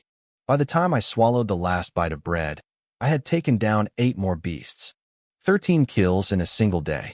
My attribute points hit 25. I felt a surge of heat rush through my veins, pushing my blood energy to 11. I made sure to save 1 attribute point, just in case of an emergency. Over the next 2 days, I hunted alone. I didn't bring grain home yet. Finding lucky kills every single day would look suspicious, and I needed to be careful. By the 3rd day, after eating the dry roasted sorghum my grandmother snuck me every morning, my blood energy hit 13. I stood over a dead mutated marmot, pulling my high-quality bone arrow out of its eye. I replaced it with a cheap iron arrowhead, then fired a few weak, messy shots into the carcass to make it look like I had struggled. I looked at the sunset, a smirk playing on my lips. The story was perfect. A lucky kid happens upon a beast in the woods and manages to kill it after a desperate, clumsy fight. I shouldered the heavy carcass and began the walk back. This time, I wasn't just bringing home bread. I was bringing meat. Near the fields, the refugees were finished with their day's work, trudging home covered in dust and exhaustion. "Yunki, you okay?" a neighbor asked my mother. "You should eat more. If you faint in the fields again and no one sees you, what then? Your husband works so hard in the mines. How can you not even afford a full meal?" My mother kept her head down, too tired to even speak, as hunger that deep takes away your voice. The neighbor turned her sharp tongue toward my eldest aunt, Xiaoyi, who was shivering with fatigue. "Xiaoyi, look at you. You're exhausted, yet your son Lin Feng is so big and strong, and he doesn't lift a finger to help you." "Shut your mouth," my aunt snapped. "My Fenger is destined to be a martial artist. He doesn't need to do farm work." The neighbors exchanged looks and scoffed. The woman didn't let up, asking, "Is that so? What's his blood energy at?" "You know the academy only takes the best. Even if he hits 10 points, they rank everyone from highest to lowest. They call it selective admission. The city kids have way better resources. You think they'll pick your son over them?" My aunt started shaking, her face pale. The words selective admission hit her like a physical blow. She couldn't imagine Lin Feng failing, and she certainly didn't want to think about him competing against the children of actual martial artists. Old Uncle Wong shook his head nearby. "Dragons give birth to dragons, and rats give birth to rats. We're farmers. We eat what we grow. Meat? We're lucky to have enough grain. The neighbor woman noticed my aunt's fury and shifted targets. Hey, where's Lin Yuan been lately? He's still recovering, my mother whispered. She knew she couldn't tell them I was scavenging in the forest. Still, the woman laughed. He's just getting lazy. If you ask me, you should make him get back to the fields tomorrow. My aunt nodded aggressively. That brat got lucky once and thinks he's royalty. He needs to work. Even my mother sighed, thinking they were right. Luck didn't strike twice, and the forest was too dangerous. She decided right then that tomorrow I would go back to the fields. But just as she made up her mind, a voice shouted from the distance. Mom, Aunt, help me out. I'm exhausted. The sun was almost gone. My mother squinted through the twilight and saw me running out of the woods. I was covered in leaves and dirt, looking like I had just barely escaped with my life. I was dragging something heavy behind me. Mom, get over here. I can't carry it anymore. If the hide gets torn, it won't sell for much. Hide. My mother froze. As I got closer, the shape of the carcass became clear. Her jaw dropped. Is that a marmot? The neighbors stopped in their tracks. My aunt's eyes nearly popped out of her head. No way. Is that actually a mutated marmot? How did he get that? Fear suddenly replaced my mother's shock. She forgot her hunger, forgot her exhaustion, and ran toward me, her heart racing with terror at what I must have faced. My mother, Zhou Yunqi, rushed toward me. Her calloused hands grabbed my shoulders, her eyes red and frantic as she checked every inch of my body for wounds. Even though I didn't have a single scratch, her voice remained hoarse with fear. I told you not to go. I told you, she cried. Have you forgotten you almost died in the fields? Have you forgotten the crows? She was referring to the time a mutated crow attacked me. I had barely survived that encounter only because a patrol happened to be nearby. Since then, she lived in terror of the forest. To her, those mutated monsters were things to hide from, not to hunt. My eldest aunt walked over, her gaze glued to the carcass. She couldn't look away. Loner, did you really just find this? Your luck is unbelievable. The other refugees crowded around us, staring at the marmot with dropped jaws. Some were visibly swallowing their saliva. Most of these people hadn't tasted meat in years. Even my brother, Lin Feng, who was the pride of the family, didn't get to eat this much meat in an entire year. My aunt suddenly looked worried as she saw the neighbors gathering. She realized the secret was out.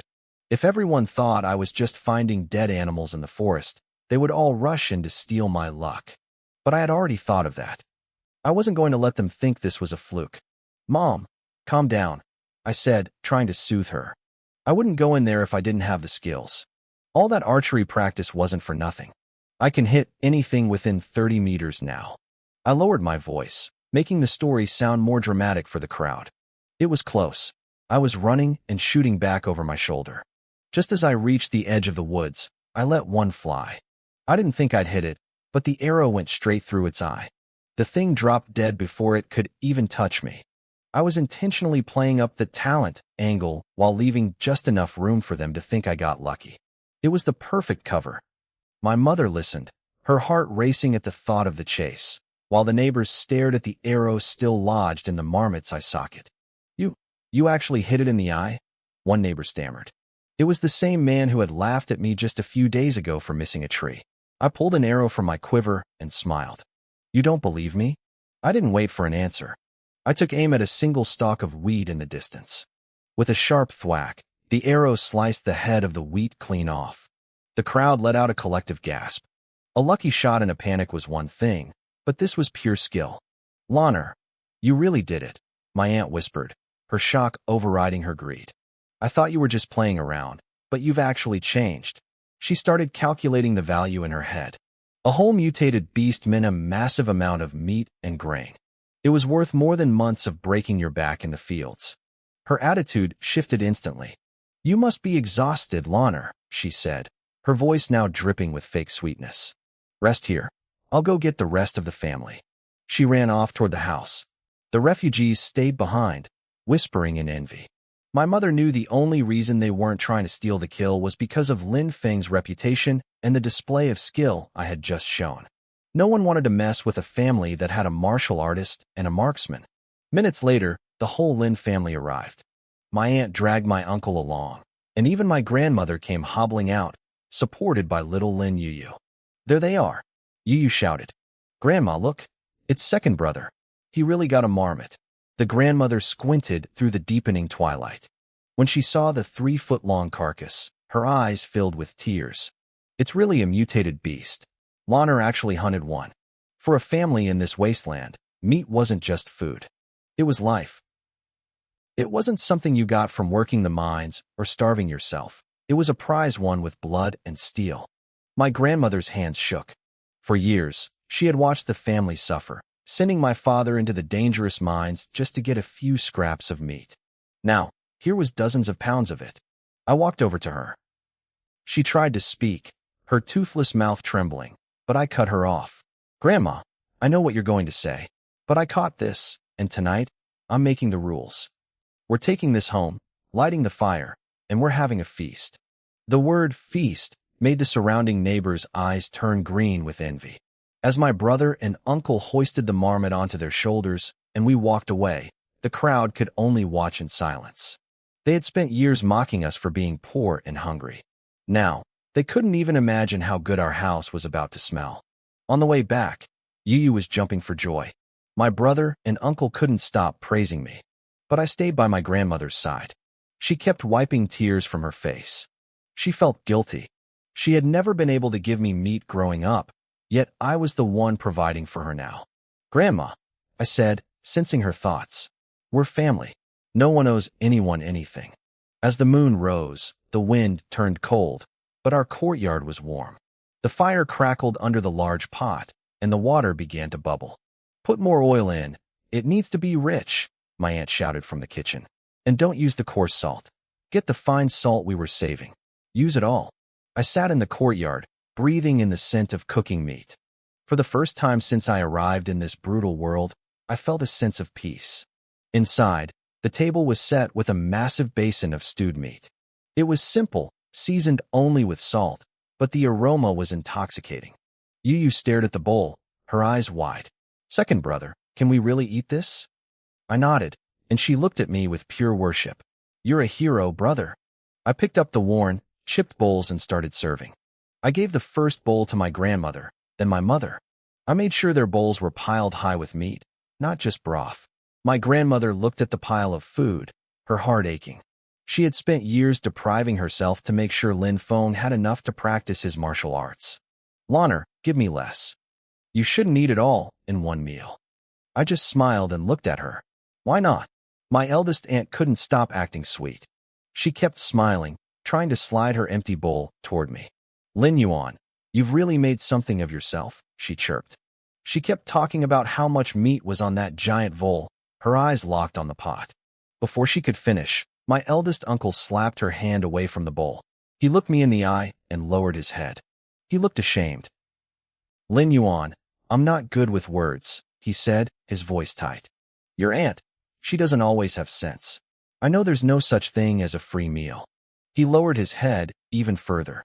He promised me that starting tomorrow, he would go down into the mines in my father's place so my dad could finally rest. He didn't ask for a full bowl. He just begged for a few pieces of meat for Lin Feng. My brother was 18, and the Martial Academy entrance exams were only 2 months away. I knew he was trying to pull at my heartstrings, but at least he was acting like a human being. Even my grandmother looked at me with pleading eyes. The whole family knew that if Lin Feng ate this mutated meat, he might actually have a chance to reach the Academy's selection threshold. Even my aunt didn't dare to be thick-skinned enough to demand it now. I had risked my life for this kill. If I chose to eat every bite myself and give them nothing, I would be well within my rights. I stayed silent for a moment. My uncle spoke up again, his voice full of desperation. He talked about how much my parents and I had suffered over the years. He promised that even if he worked himself to death in the mines, he would make sure I had enough to reach 10 points of blood chi. He was begging me. He just wanted his son to have this one last chance. I raised an eyebrow and let a small smirk play on my lips. Fine, I said. Once you come back from the mines in my father's place, I'll give my brother the meat. My uncle looked like a weight had been lifted off his chest. He thanked me over and over. He told Lin Feng to thank me, then immediately started assigning chores to my aunt to make up for her laziness. But as Lin Feng opened his mouth to speak, I reached out and grabbed my uncle's empty bowl. I filled it to the brim with meat. My uncle froze. He was confused. I had just said he had to go to the mines first. I laughed softly. Relax, I was just messing with you. I told them that the days of one person eating while the rest of the family watched were over. I saw the sincerity in my uncle's eyes, and that was enough for me. I handed him the bowl. Working in those mines for a year could take 10 years off a man's life. I wanted my father home tomorrow. If it had been my aunt begging, the result would have been different. But seeing the steam rising from the meat in his bowl, my uncle was filled with guilt and genuine respect for his 16-year-old nephew. He admitted that he and his wife hadn't been nearly as mature as I was. When I finally handed my aunt her bowl, I didn't let her off easy. I reminded her to be up early to boil water, chop wood, and cook. She nodded frantically, finally realizing what it felt like to be the one left out. My grandmother watched us, her eyes cloudy but full of relief. She told me and Lin Feng that the family was counting on us now.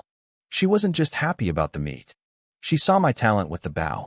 Even though they were just farmers, they knew how much of an advantage a master archer had when hunting beasts. I finally sat down and started eating. The genius archer persona was officially established. As long as I kept this up, I would never lack meat again. My family might think I was just lucky this time, but I knew better. Meat gave me strength. It boosted my blood chi. The next time I got lucky, it would be because of my skill. In 2 months, getting into the martial academy would seem like a natural progression. The story of a refugee boy turning into a genius was just beginning. The flickering candlelight turned the meat broth golden. The sound of my family laughing and talking felt warm. We ate until we were stuffed. The next morning, my mother, Jo Yunki, woke up to find my aunt had already chopped the wood and started the fire. Breakfast was sorghum rice soaked in meat broth. Even without modern seasonings, it tasted incredible. After we finished, my uncle packed up the leftover meat from the night before. He was determined to head to the mines and bring my father home. He knew I was talented, but he still saw me as thin and weak. He wanted to make sure I was fed well enough to grow my strength before I took any more risks. I'm going to swap with your dad, he told me. Lin Yuan, be careful in the woods. Take your brother with you. I wanted to tell him it wasn't necessary, but he wouldn't listen. If it meant my father could come home and rest, I wasn't going to argue.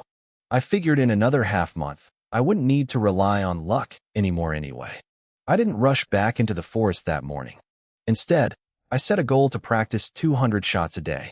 I wanted to push my archery toward the next rank. Now that I was providing meat, nobody tried to stop me from practicing. Lin Feng watched me, his jaw dropping every time I hit the center of the target. When I prepared to head back into the forest that afternoon, Lin Feng stopped me. He had found a crude wooden shield and a sharpened wooden spear. It was his training gear. He told me that if we ran into monsters, I should hide behind him while he took the lead. I patted his shoulder. I appreciated the gesture, but if he followed me, I wouldn't be able to hunt efficiently. I made up an excuse, telling him he needed to focus on the academy entrance exams.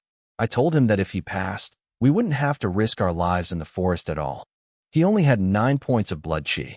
In the forest, he would just be in the way. That afternoon, I went out alone and took down 5 more mutated beasts. My blood chi broke through to 14 points. With this kind of power, I wasn't even afraid of a vole getting close to me. Most of them died before they even saw me coming. My efficiency was skyrocketing.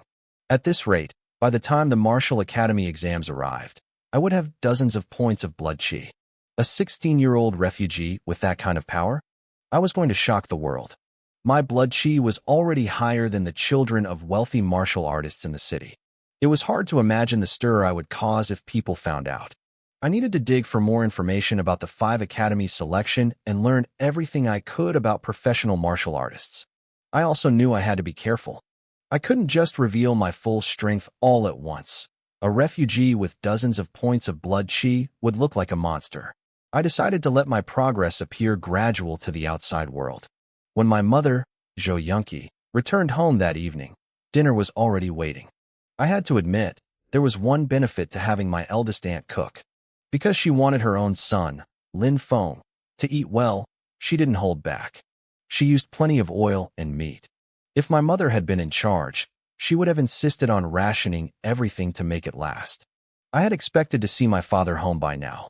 In my memories, he was a man who buried his head in hard labor for the sake of this family. But he didn't show up. My eldest uncle returned alone and dropped a bombshell. He had already talked to my father, and starting tomorrow, the two of them were going to work in the mines together. I felt a wave of frustration. Farming was exhausting and starving work, but the mines were a death trap. Working there was like trading your health and your very lifespan for a few extra scraps of food. Don't be sad, Yuan, my uncle said, trying to comfort me. Your dad was so happy when he heard you have a talent for archery. If he and I work the mines together, we can trade for more grain. We want you and Foam to raise your blood chi as fast as possible. Once you're stronger, you can hunt for us then. My uncle wasn't afraid or resistant like he used to be. Instead, he was full of drive, just like my father.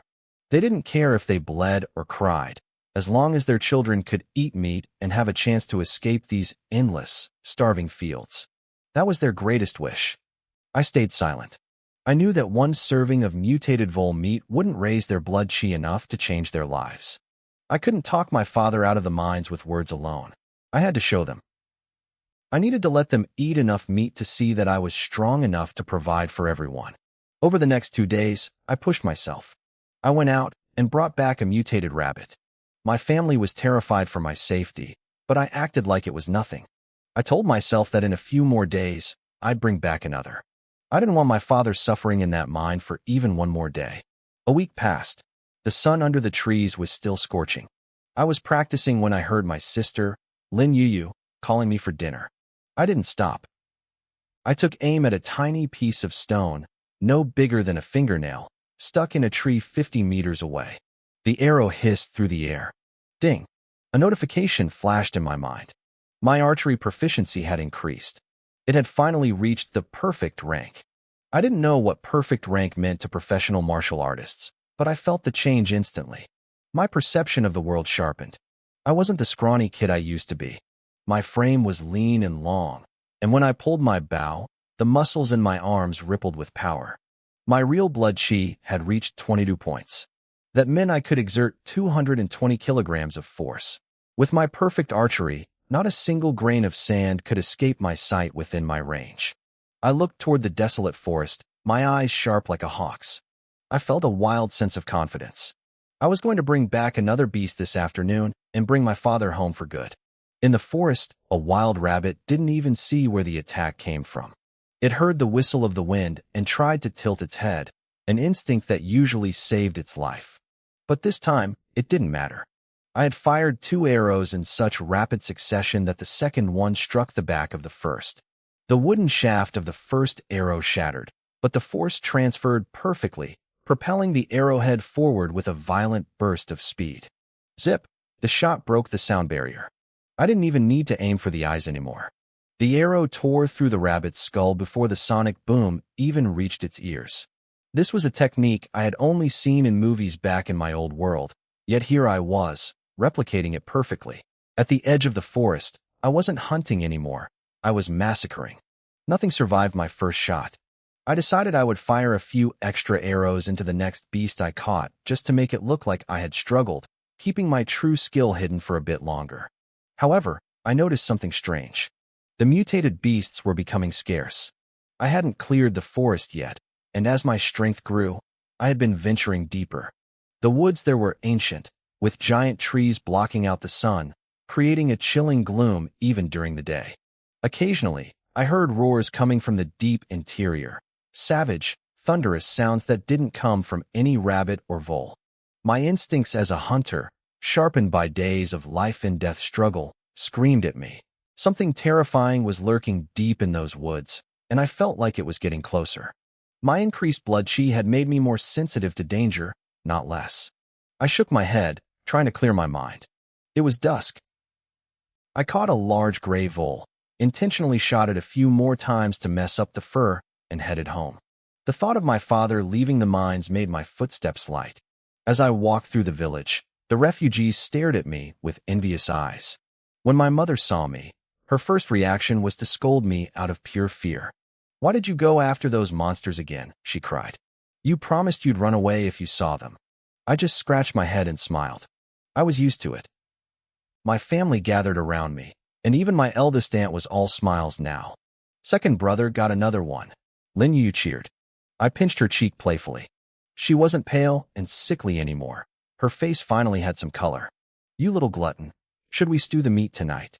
Yes. Second brother is the best. The gloom that used to hang over our house was gone. Everyone was full of energy. Lin Feng helped skin the catch, my aunt boiled the water, and my third aunt helped out. They even pushed my mother out of the kitchen, insisting she rest.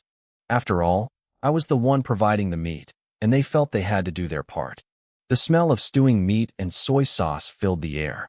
A few days ago, the family thought we should be frugal, saving every scrap because we didn't know when the next meal would come. But now, seeing me bring back 2 beasts in a row, they started to believe me. We really could eat our fill every day. Take it easy on the soy sauce, my third aunt whispered. That stuff is more expensive than sorghum. I leaned back and watched them, a small smile on my face. For the first time, this place felt like home. My mother, Zhou Yunqi, sat in the courtyard. She couldn't stop worrying about our spending. Soy sauce wasn't cheap. Making it took so many steps. She had never heard of anyone outside the city walls using it for daily cooking.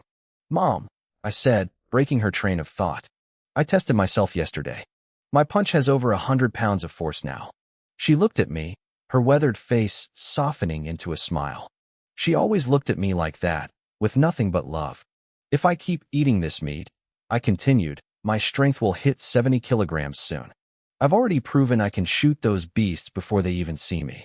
I paused, then dropped the real bomb. So, let Dad and eldest uncle come home tomorrow. You know they can work in the mines for a whole year and still not earn this much meat. I know you're worried about me.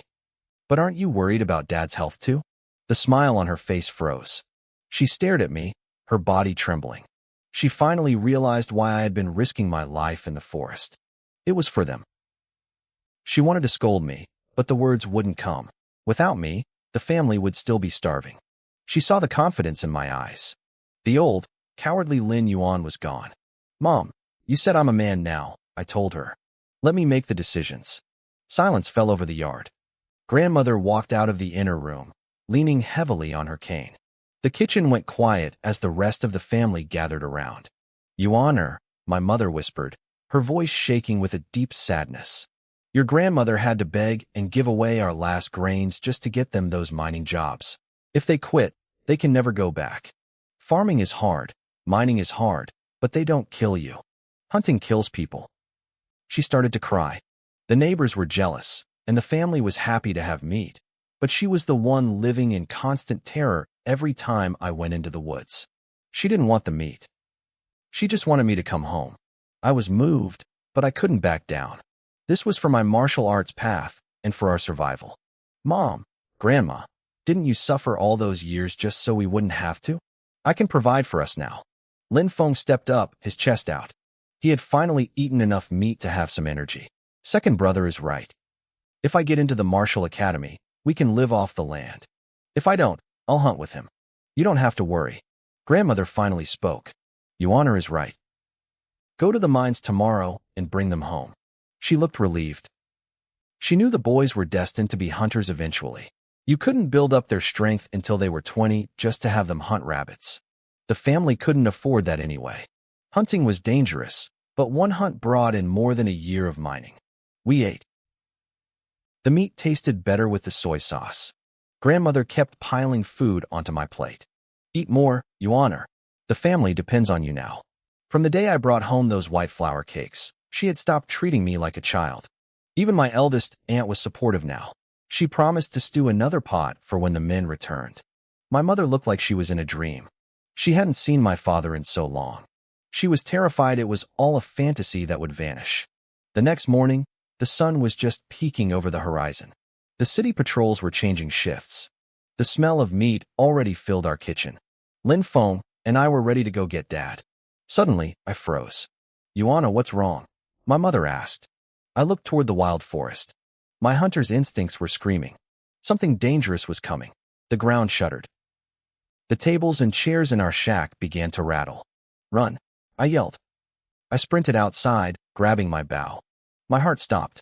Trees in the forest were snapping like toothpicks. A massive cloud of dust rose into the air. Thousands of mutated beasts were charging toward us, roaring with primal rage. Some were 10 meters tall, moving like small mountains. A beast tide, I whispered. These weren't animals anymore. They were monsters, powerful enough to challenge real martial artists. Mom, hold on to me. I didn't waste a second. I hoisted my mother onto my back. The sirens on the giant steel city walls began to wail. A piercing, soul-crushing sound. The refugee camp turned into a meat grinder. The crops we had spent months growing were trampled into dust in seconds. Huts collapsed like they were made of paper. I heard screams, then a sickening crunch as the houses were flattened. People were being turned into red paste under the beast's hooves. I ran. I didn't look back. The beasts weren't after the refugees. They were heading for the city walls. They wanted to slaughter everything. In this world, humans were nothing but prey. People were screaming for the martial artists to save them. I saw a neighbor I recognized. A beast stepped on her. Everything below her chest was crushed into a bloody pulp. She was still trying to crawl away with her hands until the next beast finished her off. Thousands were being swallowed by the tide. Lin Feng and I were fast, but we weren't faster than the monsters. Above us, a black cloud of mutated crows circled. They shrieked, diving down to crack open human skulls with their beaks. We were running for our lives. A mutated crow spotted Qin Yu. It dived like a bolt of black lightning. My little sister was strapped to third uncle's back, her eyes wide with terror as that sharp, jagged beak aimed straight for her skull. Shoo! Just as the bird was about to crush her head, an arrow whistled past her ear. It soared upward, catching the wind, and slammed directly into the crow's eye. The shaft punched through its brain and erupted out the other side. The black mass tumbled to the ground. My aunt, Qin Lan, didn't even have time to thank me. We just kept running. Up on the massive steel walls, martial artists were finally in position. They drew heavy bows and gripped black rifles that spat fire into the darkness. But no matter how loud the refugees screamed for help, the soldiers didn't move. They wouldn't open the gates. I realized then that to the city, we were nothing but a human buffer zone meant to slow the tide. The sky was worse. Crows swarmed over the city walls, and then I saw it. A mutated hawk with a wingspan of nearly 10 meters. It dived, its talons popping a martial artist's head like a grape. As it swept into the city, its wings shook, sending down a storm of feathers as hard as black iron. They pierced through reinforced concrete buildings like they were made of silk. Blood and screams filled the air. In the distance, a massive beast hurled a boulder. The impact made the entire city wall tremble. As the rock rolled down, it crushed dozens of refugees who were begging for mercy. Open the gates. Open the damn gates, people screamed.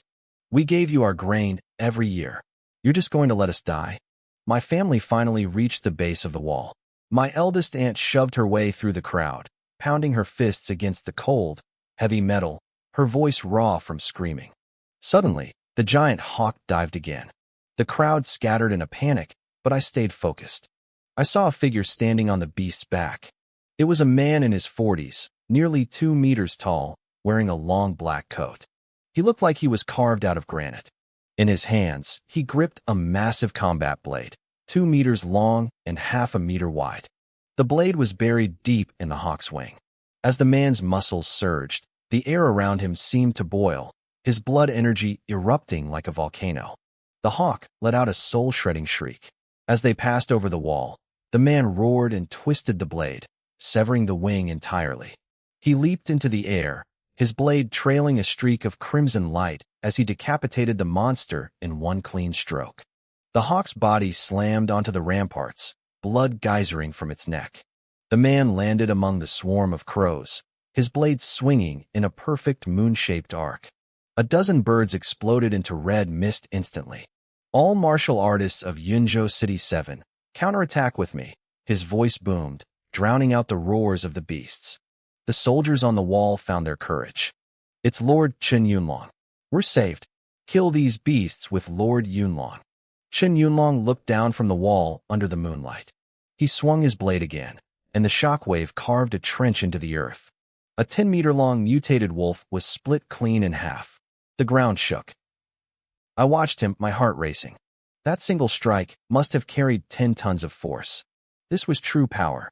In a world like this, that was the kind of man I had to become. The city gates finally cracked open, and martial artists poured out to join the slaughter. Of course, they also sent a squad to make sure not a single refugee stepped foot inside the city. I took a deep breath, seeing my family was safe for the moment. But then, a cold realization hit me. My father and my eldest uncle were still at the mines. I grabbed Lin Feng by the shoulder. Watch them. I'm going to the mines to find Dad.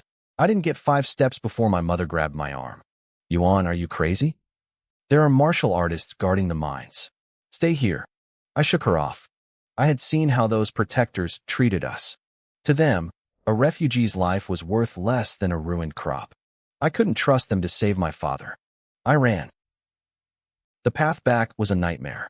The refugee camp was a graveyard of ruined huts and wailing families. Some brave souls followed the martial artists, hoping to scavenge a beast's leg just to have something to eat. I ignored them all, weaving through the chaos toward the southern mining district. By the time the silhouettes of the mine shafts appeared, my clothes were soaked in blood from the creatures I'd dodged.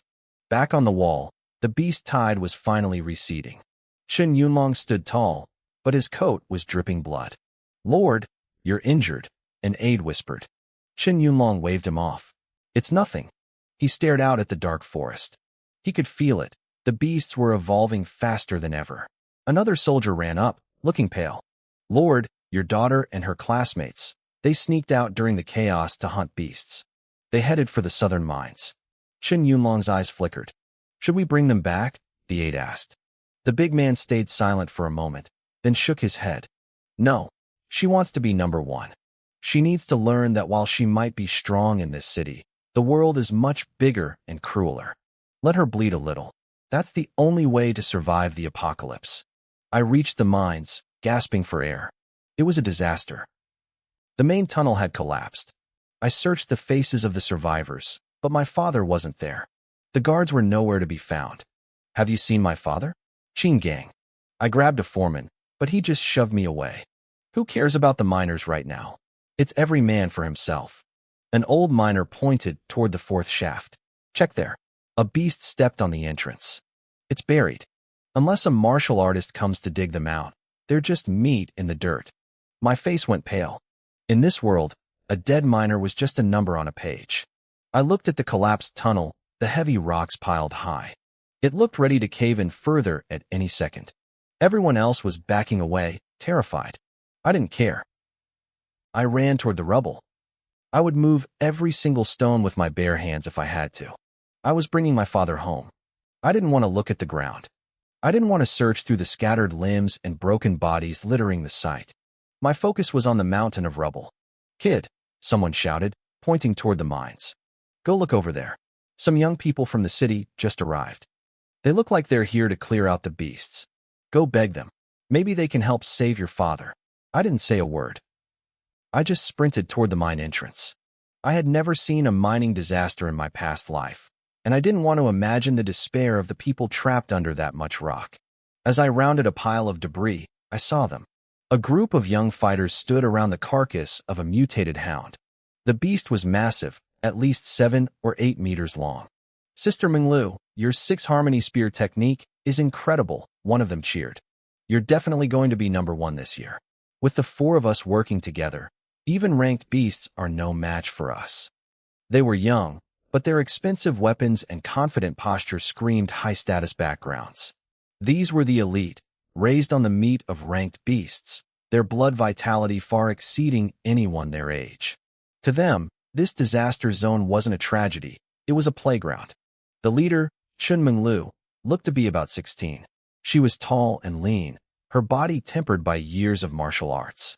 Even with mud and blood splattered across her cold, beautiful face, she looked like a wild rose blooming in a wasteland. She gripped a 2-meter-long spear, the red tassel at the tip still dripping with beast blood. Don't relax yet, she said, her voice cold and arrogant. Hosey, fire a few more arrows. Make sure that thing isn't playing dead. Relax, big sister. A lanky youth named Hosey replied. He stood atop a small pile of ore, laughing as he drew his bow. Even if it's faking, it wouldn't be stupid enough to just lie there and let me target it. He sent a few arrows thudding into the hound's flank. The beast didn't flinch. Chunminglu relaxed, feeling she had been overly cautious. They were the strongest pre-martial artists of the 7th city. She expected to break through and become a true martial artist within 6 months. Her father always said real combat was the only true measure of strength. She had killed this beast without taking a single scratch. Surely, he would be satisfied. Her companions started walking toward the carcass, joking about how to split the loot. They didn't need the money, but the hide of a mutated beast was a trophy, a badge of honor. I'm going to skin this thing and use it as a rug for my bedroom. One boy laughed, giving the hound's head a hard kick. He didn't see the beast's eyes snap open. A flash of murderous red light ignited in those pupils. Slash! A massive claw tore through the air. The boy's throat opened instantly. His windpipe was shredded before he could even scream. The remaining 3 were frozen in shock. The hound didn't give them a second to breathe. It lunged, its jaws wide enough to swallow a man whole. Crunch! The second boy was caught midair. Only his legs remained outside the beast's mouth, kicking wildly as the hound crushed his bones. Without stopping, the creature bolted toward Hosey on the ore pile. Hosey nearly fell backward in terror. He managed to fire a volley of arrows, and while they pierced the hide, they missed every vital organ. The beast was smart. It used the uneven terrain to dodge. A massive paw slammed into the ore pile, caving it in. Hosey was sent flying like a broken kite. Hosey! Chunminglu finally screamed. Her spear arm was shaking. She couldn't understand it. On paper, their blood vitality was nearly equal to this beast. There were 4 of them. They should have dominated. How were her friends being slaughtered in seconds? I watched everything from behind a pile of rocks. My eyes stayed cold. When I saw Hosey testing the body earlier, I had cursed him silently. Anyone who has actually fought for their life knows you test a body by hitting the eyes or the throat. Shooting a few arrows into the thick hide was useless. The hound had known it was outmatched by 4 people, so it played dead to thin the herd. Now, the balance had shifted. I stayed hidden. The beast was blocking the only path into the mine. If this girl won, great. If she died or ran, she would draw the beast away from the entrance, giving me a chance to get inside. In this world, no one cared if my family lived or died. I wasn't about to throw my life away for some arrogant city kids. You monster! I'll kill you, Chunminglu roared. She lunged forward, her spear moving like a furious dragon. The red tassel blurred as she unleashed a flurry of strikes, drawing blood from the hound's flanks. But from my vantage point, I could see the truth. The beast was taking shallow hits to its thickest parts, waiting for an opening. It wanted to escape back to the forest, but Chunminglu was blinded by rage. The hound suddenly swung its claw, clashing with the spear tip and creating a shockwave of dust. Chunminglu adjusted her grip, preparing to thrust for the beast's eye. In that split second, the hound's claws seemed to grow, extending another half-meter. They punched straight through her chest. Splat! Blood erupted from the wound.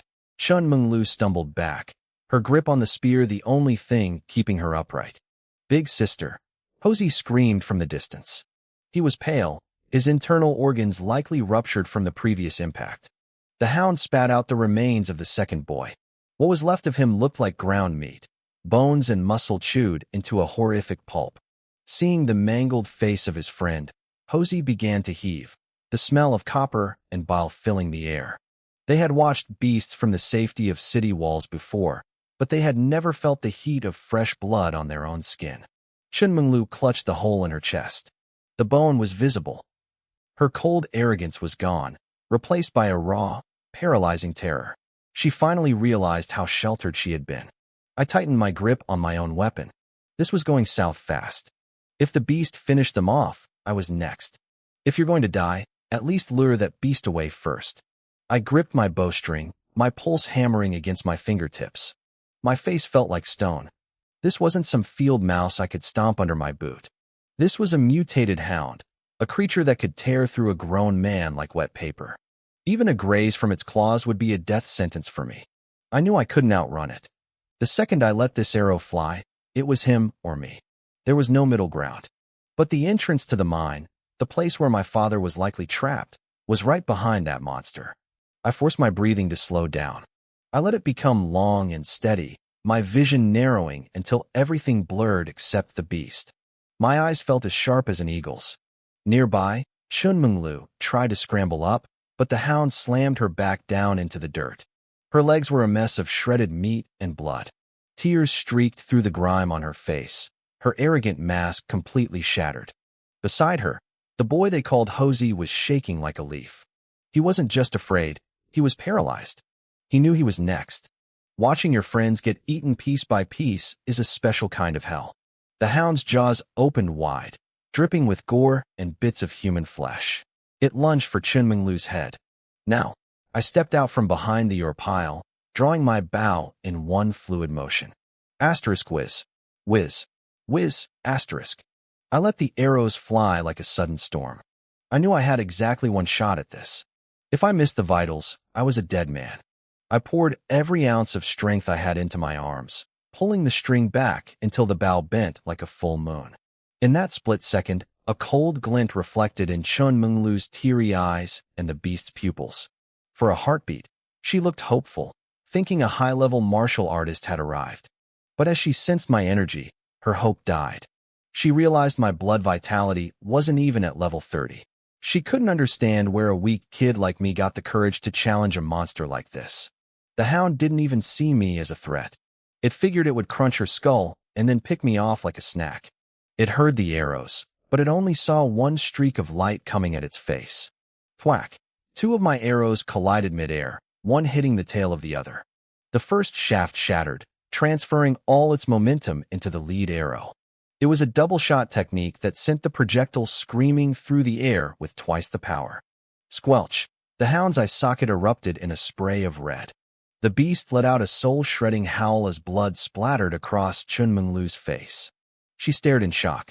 The arrow hadn't just hit the eye. It had punched straight through the socket and buried itself deep in the brain.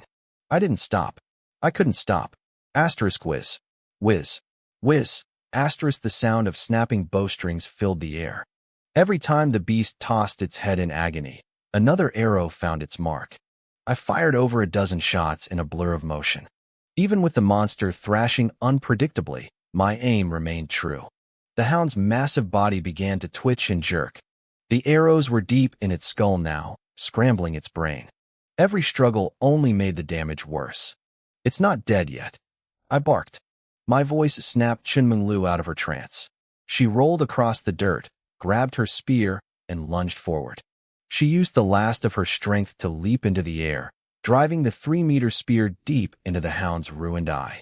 When she landed, she was gasping for air, her heart nearly bursting. She looked back at me, stunned.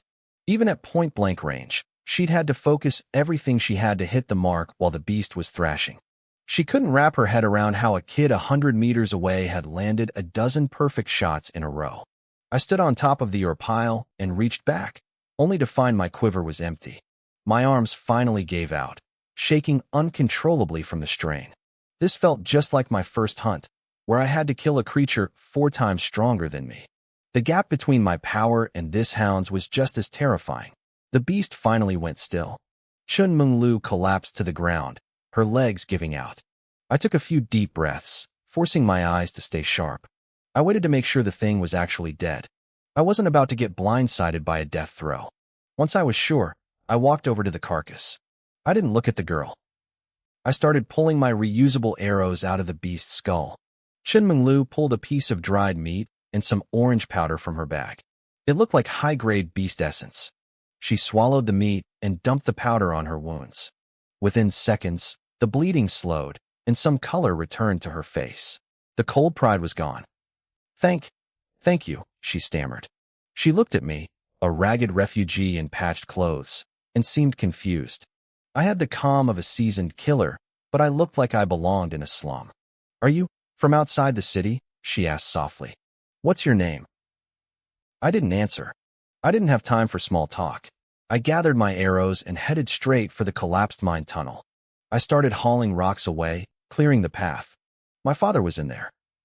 Besides, a kill like this attracts scavengers, things that fly and things that burrow.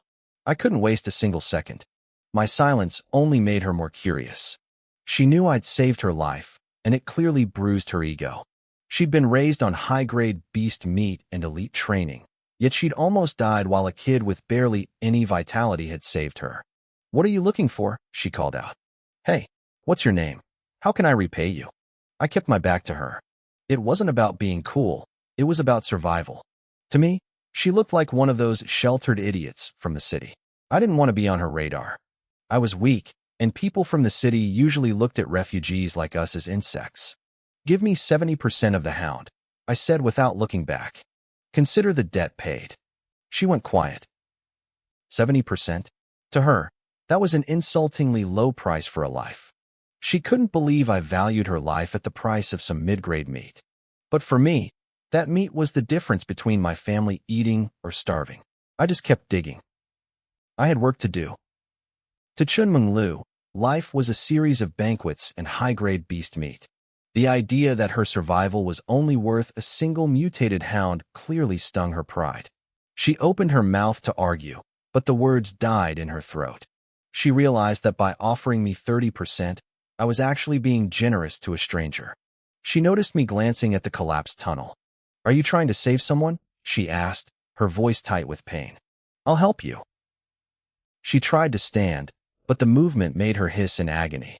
I didn't even look up. Her other companion, the tall, thin man, was in even worse shape. He had survived the initial clash, but he was barely clinging to life. They needed a hospital, not a shovel.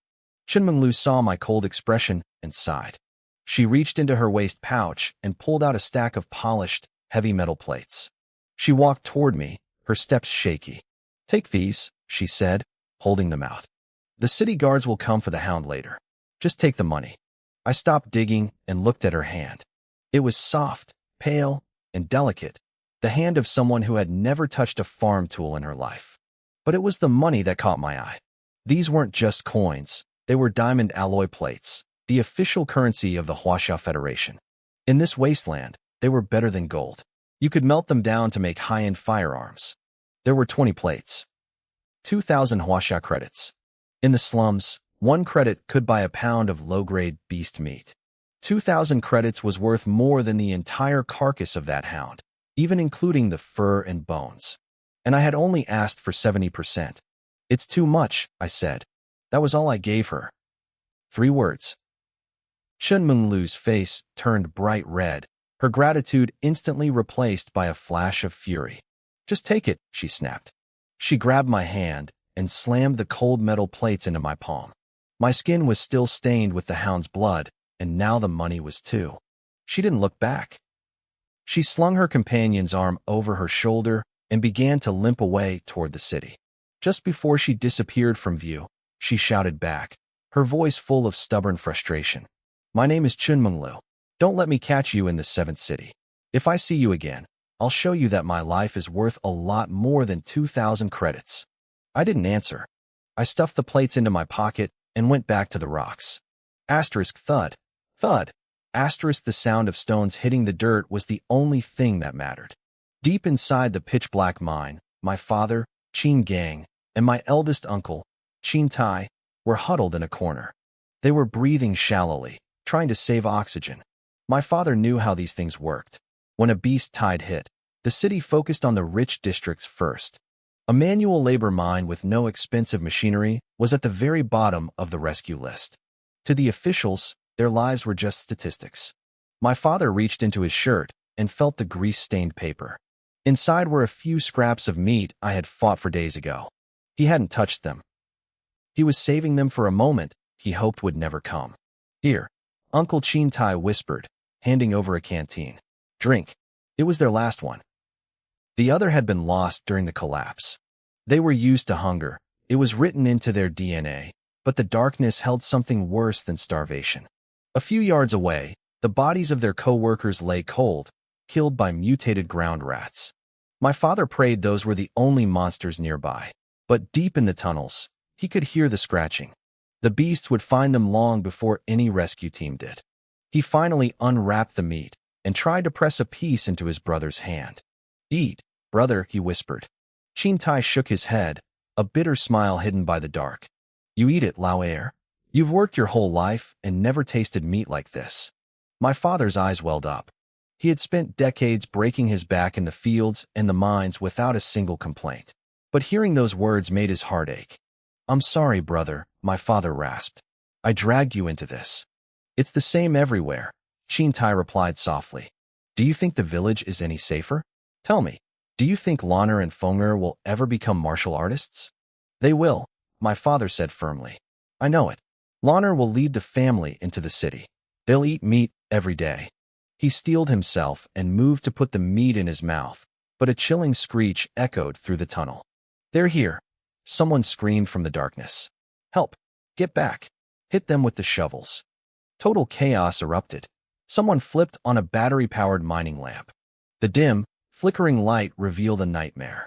A mutated ground rat, its teeth like jagged saws, was mid-leap, aiming straight for my father's throat. Get back! The brothers yelled, swinging their shovels wildly. But the rats were too fast, and more were pouring out of the crevices. Then, a massive shadow shifted on the ceiling. It wasn't a rat. It was a mutated centipede as thick as a man's leg, its 100 legs clicking against the stone like a hail of needles. It coiled its body like a spring and launched itself at them. Right then, the boulders at the entrance groaned. A pair of calloused, young hands shoved a massive stone aside, letting a sliver of gray light pierce the tomb. My father looked up, squinting. He saw a tall, lean silhouette standing in the light. For a second, he thought it looked like me, his son. But this person looked too strong, too steady. He assumed the guards had finally come, even though he knew they wouldn't waste their time here. As the centipede reached the peak of its leap, the air in the tunnel hissed. Asterisk twang, twang, twang, asterisk 3 sharp whistles cut through the dark. My father only saw flashes of movement. The next second, the ground rats were pinned to the floor, shrieking in agony. The giant centipede's head snapped back, a wooden shaft buried deep in its skull, nailing it to the rock wall. Its body thrashed violently for a moment before going limp. With my high vitality and perfected archery, the darkness was no obstacle for me. I stepped into the tunnel, the light from the entrance framing my shoulders.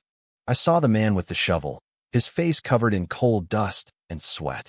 Dad, I said. The word came out naturally.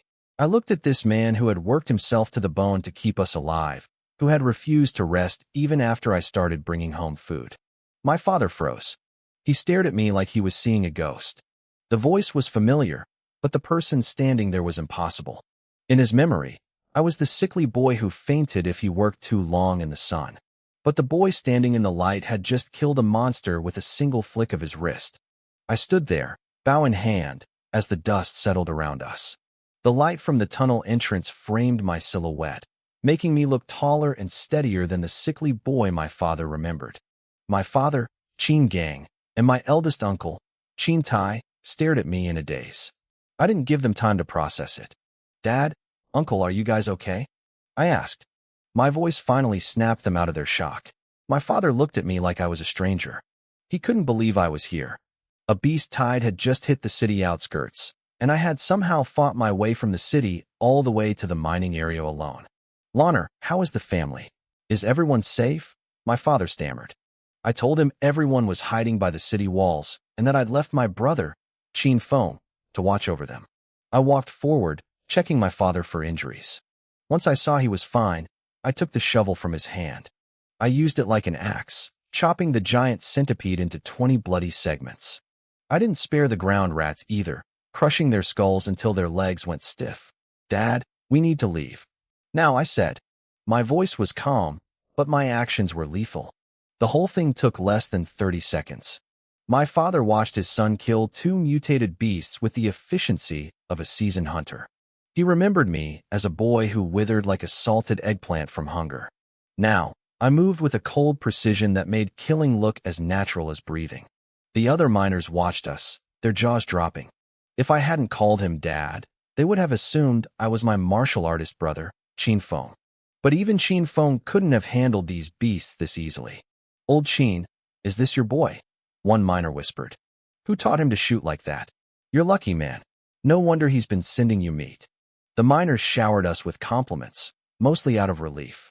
They knew that if I hadn't shown up, they'd all be dead. That centipede was venomous. Normal laborers like them stood no chance. As we walked out of the dark mine, Uncle Chin Tai leaned into my father's ear. "See, second brother? I told you. You didn't believe me when I said Loner had talent. You break your back in this mine all year and can barely afford a few pounds of meat. Look at him now." My father didn't argue. Just yesterday, he thought his brother was exaggerating. Hunting mutated beasts was a concept that didn't even exist in his world. But now, looking at the massive ground rat slung over my uncle's shoulder, he realized how much meat that was. It was more than he could earn in months of backbreaking labor. Stepping out into the sunlight felt like a dream to him. He was terrified that if he blinked, he'd be back in that pitch-black pit.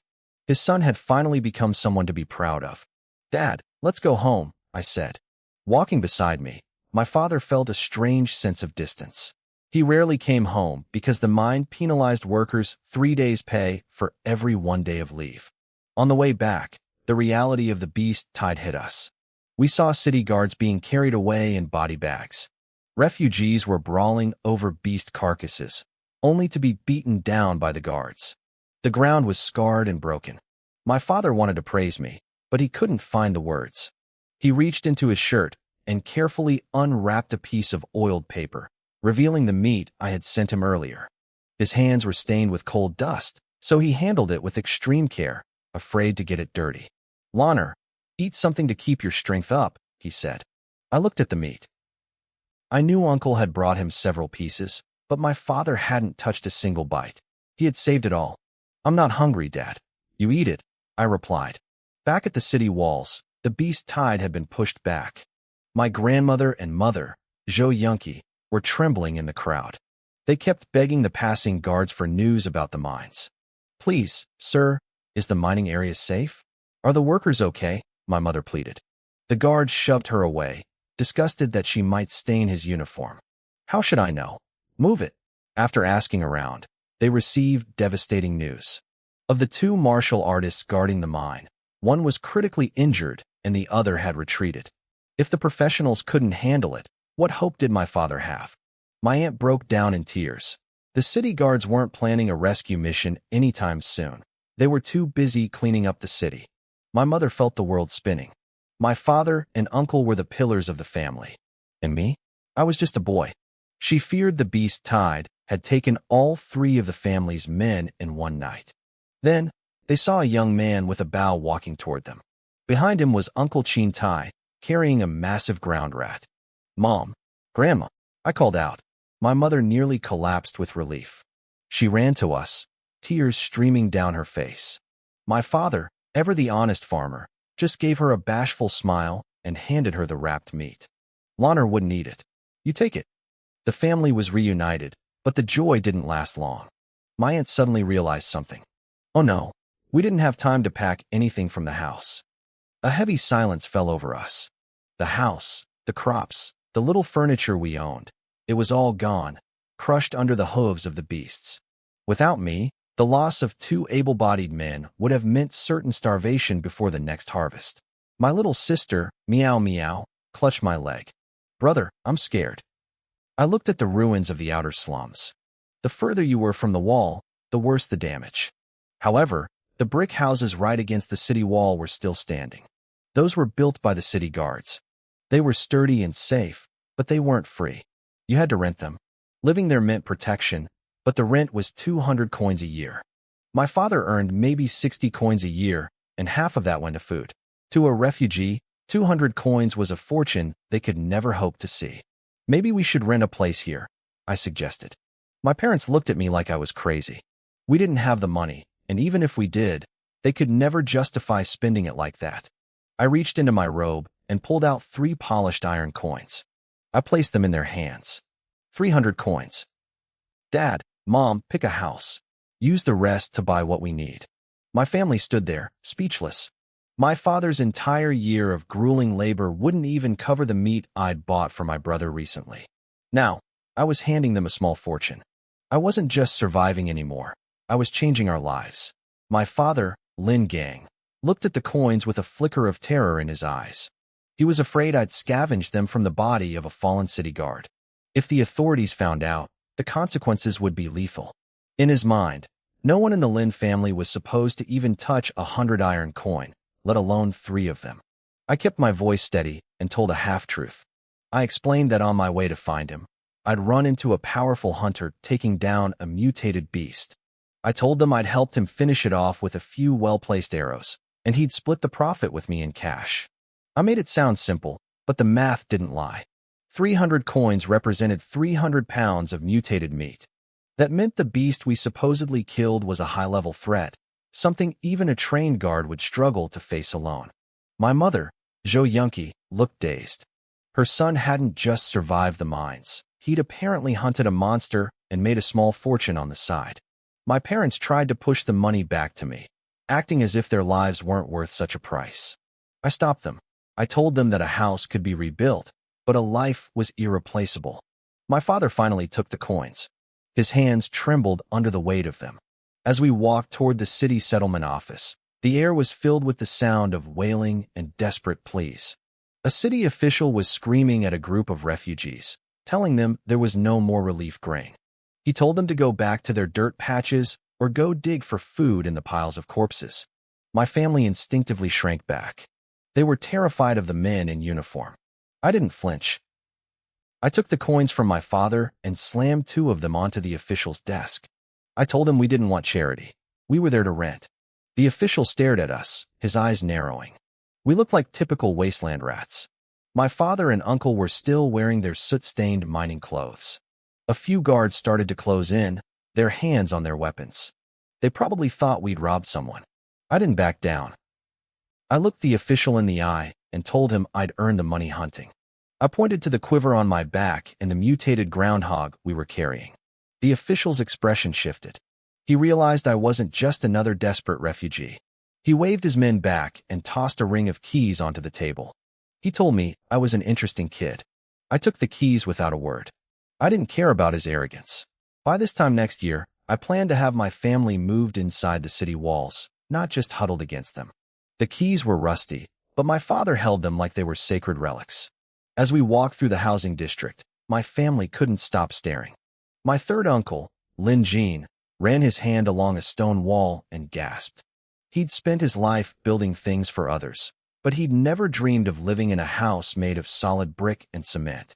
In my previous life, these houses would have looked like basic rural shacks. To my family, this was heaven. The door was made of heavy, solid iron. We spent 10 minutes fumbling with the lock, but when it finally clicked open, the sound was like music to our ears. The hinges groaned from a lack of oil, but no one cared. My father and uncle kept hitting the door with their fists, marveling at how sturdy it felt. They felt safe. For the first time in years, the fear of being eaten in our sleep started to fade. That night, we ate a massive pot of stewed groundhog meat. It was the best meal we'd had in ages. My father woke up once during the night, startled by a noise outside. He listened closely, but it wasn't the sound of a beast. It was the steady rhythmic footsteps of a city guard patrol. He let out a long breath and went back to sleep. It wasn't a dream. The next morning, I finished my breakfast and grabbed my bow. My parents didn't try to stop me this time. They just told me to be careful.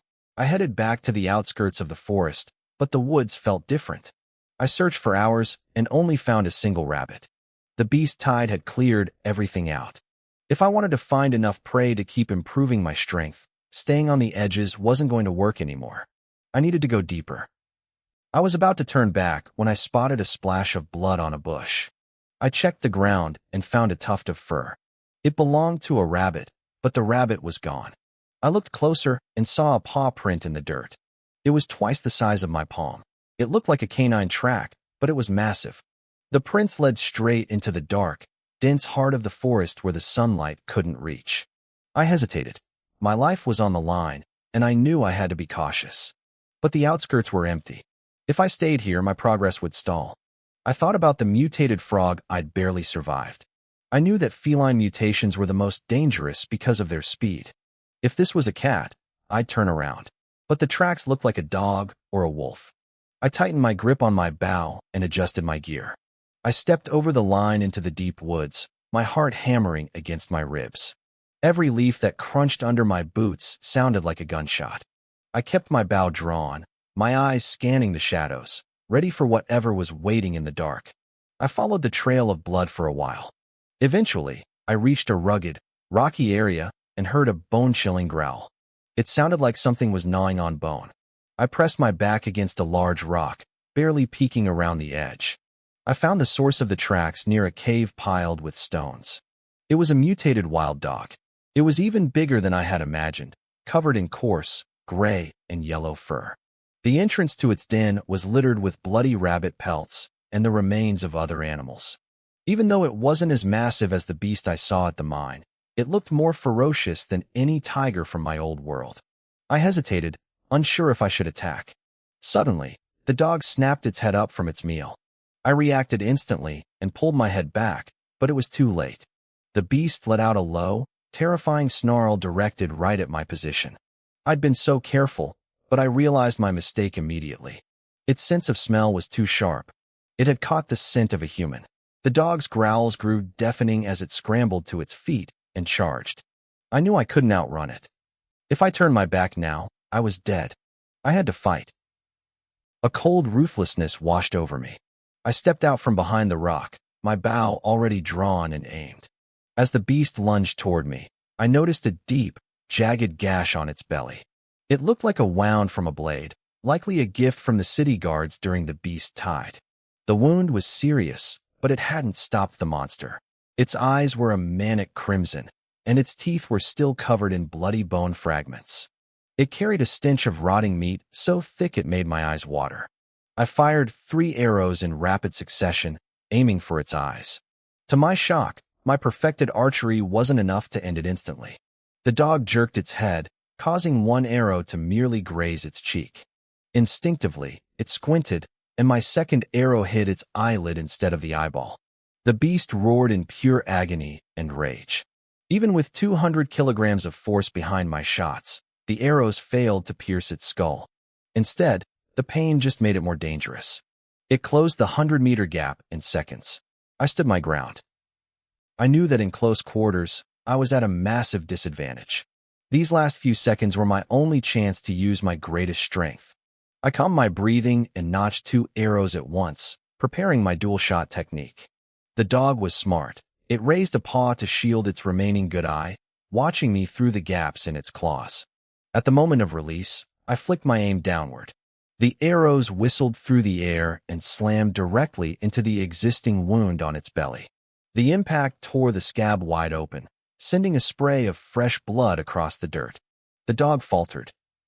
I seized the opening and let fly several more arrows. Blood blossomed from its face as I finally blinded it. It wasn't a lethal blow yet, but the beast was now stumbling, sightless, and screaming. I didn't wait. I turned and sprinted into the jagged rocks, turning every few steps to fire again. 3 more arrows shredded its nose, turning its face into a mess of raw meat. The pain was absolute, but the dog's primal instincts took over.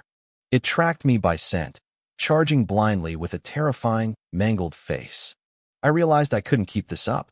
It was gaining on me. I had to go all in. As the beast lunged, its massive claws swiping through the air, I twisted my body and dove underneath it. I wasn't fast enough to dodge completely. A heavy paw slammed into my back with hundreds of kilograms of force. I felt my ribs groan and spat out a mouthful of blood as I was sent skidding. The claws left deep, burning furrows across my skin. Ignoring the white-hot pain, I grabbed the bone axe I had crafted. My muscles bulged and my veins popped as I swung the blade with everything I had, burying it deep into the dog's open belly wound. Hot, thick blood drenched me as I passed under the beast. I kicked off the axe handle to drive the blade even deeper before rolling away. My back felt like it was on fire, blood soaking through my clothes, but I didn't stop. The moment I hit the ground, I triggered my system to dump points into my stats. A surge of raw energy flooded my veins, dulling the pain and forcing my blood to pump harder. I scrambled to my feet and ran. The dog was finished, but a dying monster is the most dangerous kind. It would try to take me down with it. I stumbled through the first few steps, my body broken, but the new strength was already starting to take hold. Within a few breaths, my heavy steps became light and steady. The surge of energy made me feel weightless as I wove through the jagged rocks.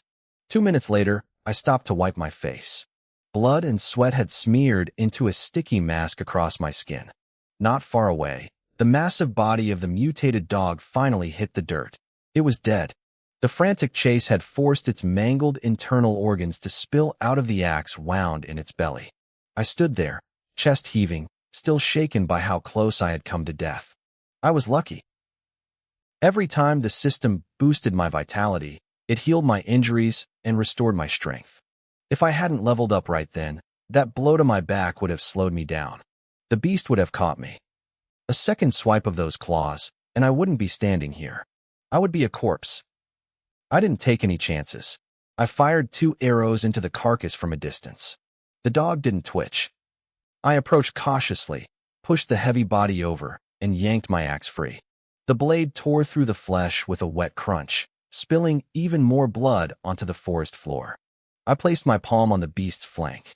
* ding. Host-absorbed mutated wild dog. Attribute points plus 17. * 17 points. That was worth nearly 8 field mice. I kept 1 point in reserve for emergencies and funneled the rest into my stats. Hunting larger prey was definitely faster, even if it was a gamble. In this desolate forest, I didn't have the luxury of picking easy targets. I reached down to harvest the pelt. It was thick and tough, perfect for crafting leather armor. But just as I touched it, the hair on the back of my neck stood up. A cold shiver ran down my spine. I heard a faint, rhythmic scratching sound coming from beneath the earth. I didn't wait to see what it was. I lunged to the side, gripping my axe, my eyes darting across the clearing. The ground began to heave and ripple. Suddenly, a black tide erupted from the soil, surging toward me like a flood. Ants. Thousands of them. Each one was the size of a human finger. They looked like they were wearing suits of armor, their shells gleaming with a dull, metallic light. Their mandibles looked sharp enough to shear through steel. I caught a glimpse of their compound eyes, hundreds of tiny, blood-red lenses staring back at me. It was haunting. They could dig through solid earth in seconds. Within moments, the swarm had covered a 10-meter radius. Goosebumps erupted all over my arms. I didn't even think about fighting. I spotted a gap where the swarm was thinner and sprinted for my life. There was no winning against a tide like that. If even 5 of those things latched onto my legs, I was finished. I ran until my lungs burned, only stopping once I had put a significant distance between us. I looked back and felt my stomach turn. The ants had given up on me. They were swarming the dog's carcass instead.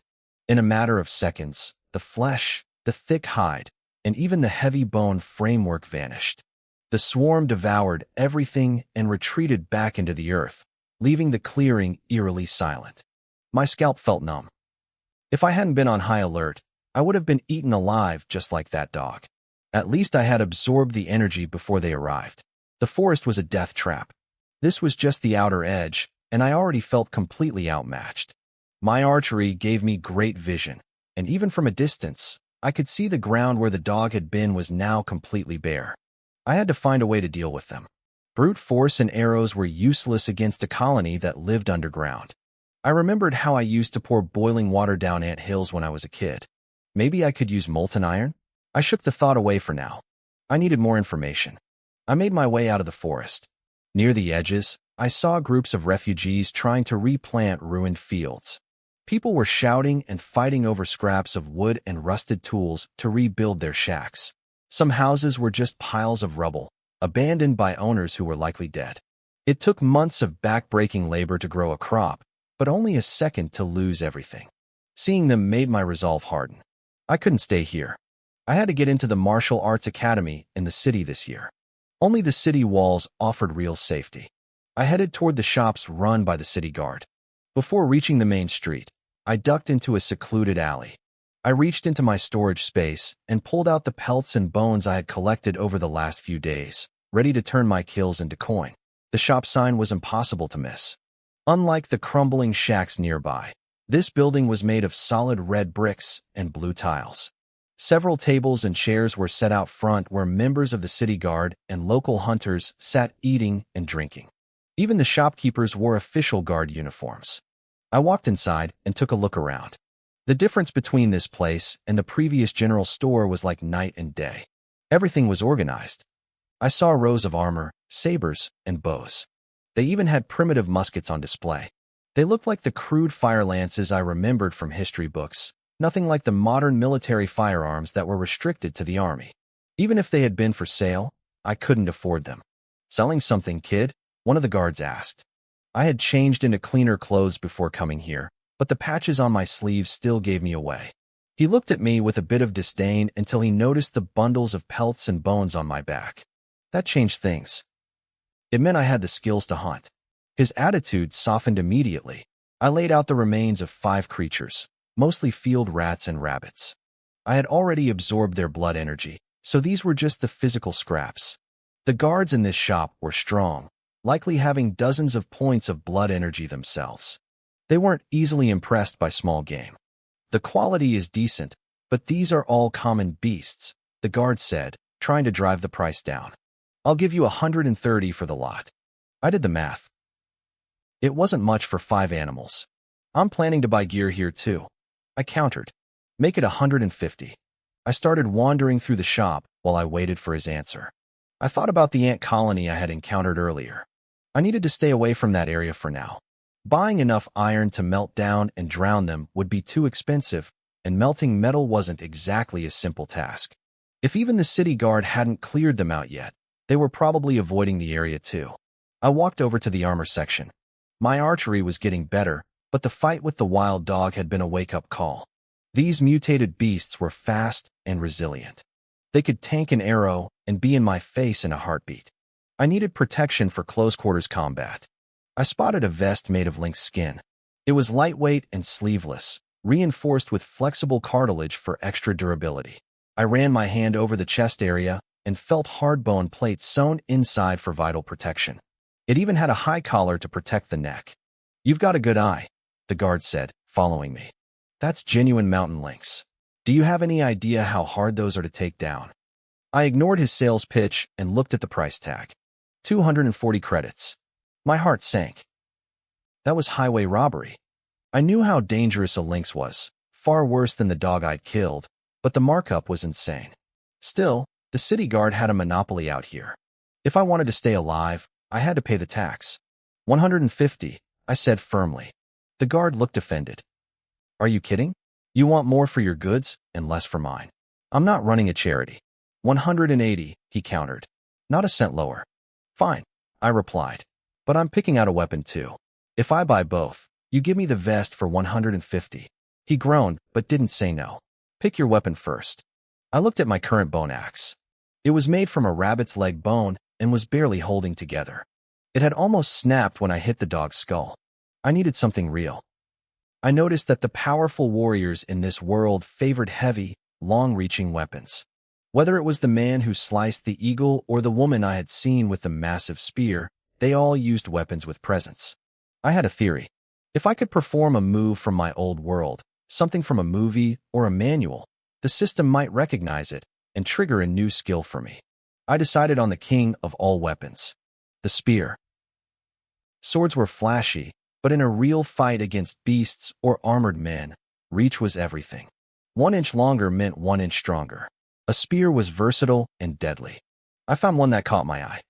It was a 3-section spear made of reinforced bone, joined by heavy steel hinges. It was 3 meters long when fully extended, a classic Lioha great spear. The tip had deep blood grooves and jagged serrations near the base to tear flesh apart when pulled out of a wound. I picked it up and snapped the joints together. The steel clicked into place with a heavy, satisfying sound. I gave the shaft a sharp flick. The tip danced with a cold, silver light. The bone was flexible but strong. "You're serious?" the guard asked, laughing. "Kid, spears are the hardest weapons to master. The Lioha is the king of them, and it's a nightmare to handle. Most people can't even keep the tip steady at that length. You'll just end up tripping over yourself." He told me about a master named Yun Long who used a 1,000-pound spear, implying I was nowhere near that level. I didn't care. "This is the one," I said. "How much?" I knew the old saying. A month for the staff, a year for the saber, but a lifetime for the spear. With my system, I planned to skip the wait. The spear, the armor, and 100 bow and arrows, the guard calculated. That's 330 total. After your trade-in, you owe me 200. I thought we agreed on 300 total? I argued. We went back and forth, haggling over every single credit. Eventually, he caved. I strapped the armor on and slung the folding spear and the quiver of arrows over my back. I felt like a different person. I was finally armed for the world outside. As I walked out of the shop, I saw 3 people coming from the direction of the city. They were laughing and talking loudly. 2 men and 1 woman. They looked well-fed, confident, and far more dangerous than anyone I had met in the village. They looked like they were in their late teens, maybe early 20s. They were laughing and talking, dressed in clean, high-quality clothes. As they got closer, I caught a scent I hadn't smelled in forever, the faint fragrance of soap and body wash. The city guards, who had been lounging around eating and chatting, suddenly stiffened. They scrambled to their feet, straightening their uniforms and standing as bolt upright as humanly possible. The squad leader even led them in a formal, practice salute. The 3 youths didn't even stop. They spared the guards a single, fleeting glance before continuing their conversation. I saw the look in their eyes, total indifference mixed with a hint of disdain. Despite the blatant disrespect, the guards only became more respectful, holding their salute until the trio vanished into the distance. Once they were gone, the guards slumped back into their lazy, disorganized state. I shook my head. Those towering city walls didn't just keep out the beasts. They created a massive, insurmountable divide. The world inside and the world outside were 2 completely different realities. I headed home with my new gear strapped to my back.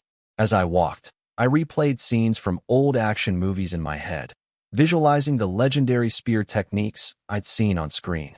In my past life, those flashes of cold steel and lethal strikes were just movie magic. But here, after I practiced them 500 times, they would become real killing arts. After a quick, messy lunch, I grabbed the spear and went out to the small courtyard. My blood vitality was over 20 now, and I had a solid foundation from my saber training. When I gripped the shaft for the first time, the tip stayed steady. I could feel the center of gravity and the balance points perfectly. Living in this post-apocalyptic world had changed my perspective on martial arts. I realized the spear's true power lay in its length. That 3-meter shaft was the ultimate lever, designed to maximize physical force. I took a deep breath and lunged. The tip whistled through the air, a flash of cold light. Then, I moved into the forms I remembered, sweeping, slashing, and thrusting. After about 10 minutes, a notification chimed in my head. Asterisk ding. Host has practiced basic spear theory once. Basic spear theory proficiency +1, asterisk. The system broke it down for me. Even though it was basic, it covered everything. Thrusting, piercing, parrying, blocking, seizing, circling, picking, pressing, chopping, and snapping. These were the fundamental building blocks. As I thrust forward, I felt a surge of power travel from my arms straight into the tip of the spear. It was a specific technique for channeling strength. I'd felt something similar with my archery. When my skill reached perfect, my fingertips would snap with a force that made the arrows spin faster and hit harder. The system wasn't just teaching me movements. It was helping me master the internal mechanics of power. I kept practicing, and the nuances of the Lyoha spear started to reveal themselves. I realized piercing and thrusting weren't the same. Piercing was about speed, quick, repetitive strikes to exploit weak points with minimal recovery time. Thrusting required more wind-up and full-body force. It was slower but had devastating penetration. It was the difference between rapid-firing arrows and drawing a longbow to full tension for a single, killing shot. Then there was the snap. That one shocked me. While a chop required a big, jumping wind-up, the snap generated power from the ground up through the legs. It was an explosive, short-range burst, very similar to the 1-inch punch I'd heard about in my old life. I tried to replicate the flashy, legendary moves I'd seen in movies, like the God of War strikes. I tried for a long time, but the system stayed silent. No proficiency gains. Is the movie stuff all fake? I muttered, wiping sweat from my forehead. I looked at my movements. They were clean. With my current strength and understanding, I was probably better than a professional stuntman. Yet, The system only registered it as basic spear theory. I realized I needed to stop chasing shadows and master the fundamentals first. I spent the entire afternoon grinding. I practiced the basic forms over 100 times. Even with my improved physique, I was gasping for air and drenched in sweat. If I hadn't already trained my body, I would have collapsed. My family watched from the sidelines, curious. They knew I was a natural with a bow, but a spear was a completely different beast. Still, they trusted me now. They watched my steady footwork and the way I controlled the heavy shaft, whispering in amazement. They knew they couldn't even keep the tip from wobbling if they tried to hold it. By dusk, I reached proficient in basic spear theory. I stood in the courtyard, the setting sun casting a long, thin shadow of me and my weapon. I took a breath and stepped forward. I lunged. The spear hit like a lightning bolt, catching the last rays of the sun. That single strike felt right. It had the momentum of a charging dragon and the explosive power of a mountain collapsing. In the old world, they called this the green dragon showing its claws. It sounded flashy, but the essence was simple. Perfect timing, a sudden step, and a surge of hidden power channeled into a straight line. If your footwork slipped even an inch, the power would dissipate. I finally understood. There are no god-tier secret techniques that defy physics. Martial arts, at its core, is just the refined skill of exploding with power. In this world, a martial art is a killing art. If it's pretty, it doesn't kill. If it kills, it isn't pretty. The legendary masters didn't use magic. They just mastered the mechanics of their bodies so perfectly that every basic move became a lethal strike. My archery reached perfect because I mastered the release. My spear would be the same. Everything comes from the basics. I gripped the spear tight, my eyes clearing with realization, and thrust it forward one more time. Take the green dragon showing its claws technique, for example. It combined the power of a collapse and a stab into one fluid motion. More importantly, it utilized the legs. A person's arms can never outmuscle their thighs.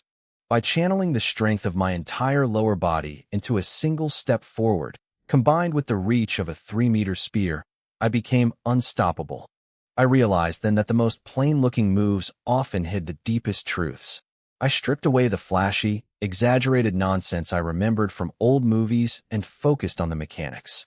I raised the spear high over my head and slammed it down with a sudden burst of pressure. The shaft bent under the force, then snapped back with a muffled thud. The cold tip shivered, vibrating so fast the air itself seemed to crack. This was the Phoenix Knots.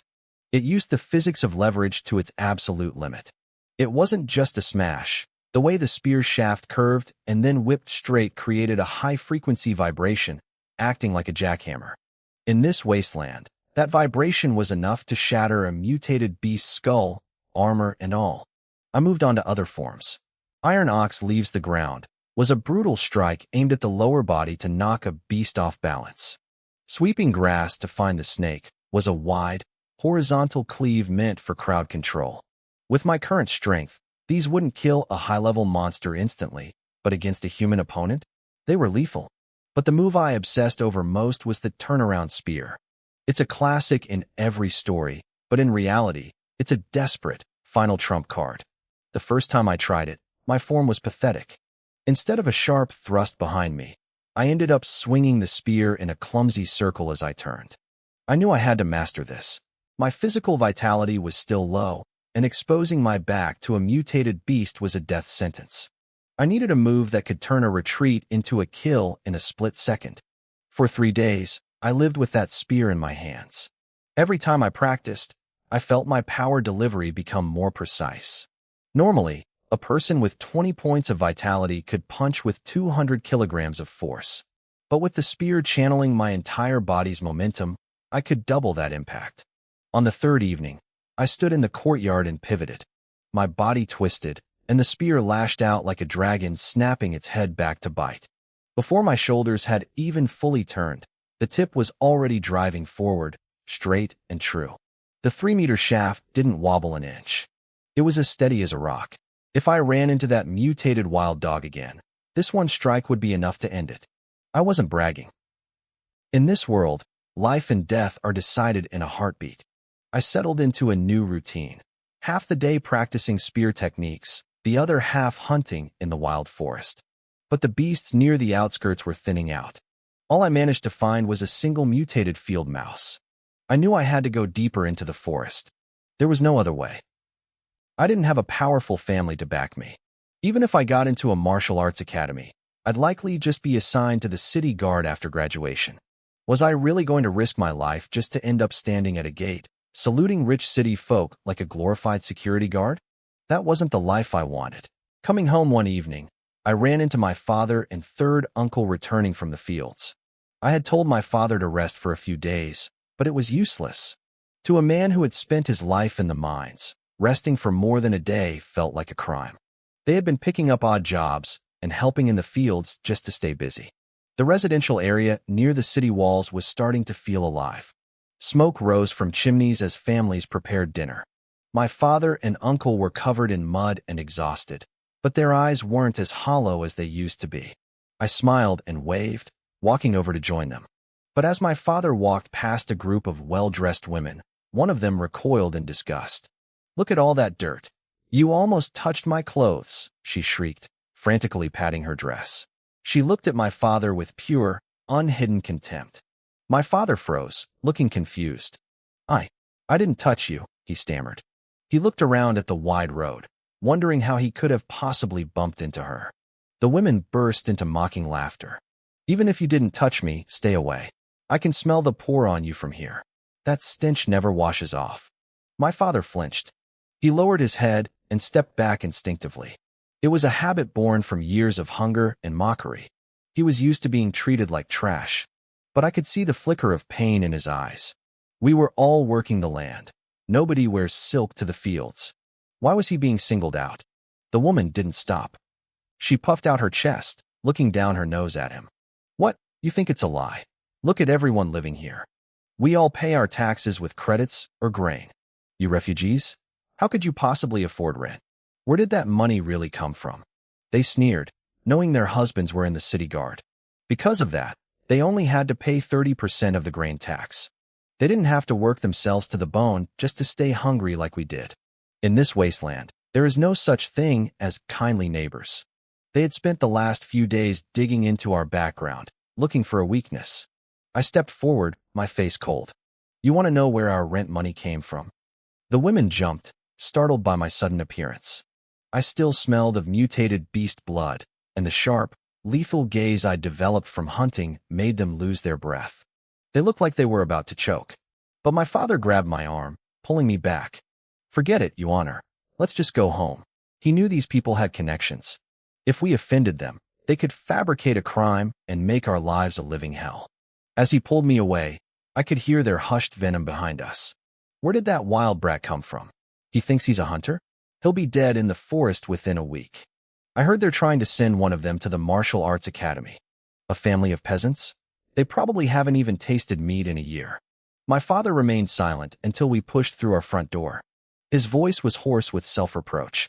"Your Honor, if it gets too bad, maybe we should move back. It's safer here, but..." He trailed off. To him, insults were fine, but the academy entrance exams were only 2 months away. He looked at me, his heart heavy. He truly believed that if we hadn't spent that money on rent, we could have bought enough meat to give me or my brother a real chance at passing. To him, every meal was a missed opportunity for our future. I didn't give my father some grand, heroic speech. I just looked at him with a tired, knowing smile. "Dad, do you really think they'd give us the 300 back if we moved out now? Once they smelled blood, it was over. The city guard could kick us out with one word if they wanted to." My father went silent. He knew I was right. The guilt was eating him alive. To him, those 300 coins represented countless hours of me risking my life against mutated beasts, and now we were paying it to people who thought we weren't even fit to live near them. "Don't worry," I said, trying to steady his shaking shoulders. "We're staying. We aren't just going to survive. I'm going to make sure this family can finally hold their heads high." To change our lives, I had to pass the academy exams. I had to become a true martial artist. Only then could I move my family into the inner city where the walls were high and the neighbors kept their mouths shut. The next morning, I didn't waste a second. I strapped my sword to my waist, shouldered my heavy Lyoha spear, and headed straight for the desolate forest. I didn't stop at the edge this time. I pushed deep into the outskirts, a place so dangerous that even the city guard patrols refused to enter alone. The air grew thick and damp. To keep my movements fluid, I stored my heavy gear in my system space, knowing I could pull it out with a single thought. I hadn't walked far when a sharp, pungent stench hit my nose. It smelled like rotting meat and musk. My body tensed. I had crossed into something's territory. As I moved forward, the smell became unbearable. Then, I heard it, a sound like a crying infant, but twisted, high-pitched, and predatory. A fox. A flash of yellow and white fur burst from a mound of thick brush. Cold, slitted eyes locked onto me through the leaves. I didn't hesitate. I whipped my bow out, notched an arrow, and drew back.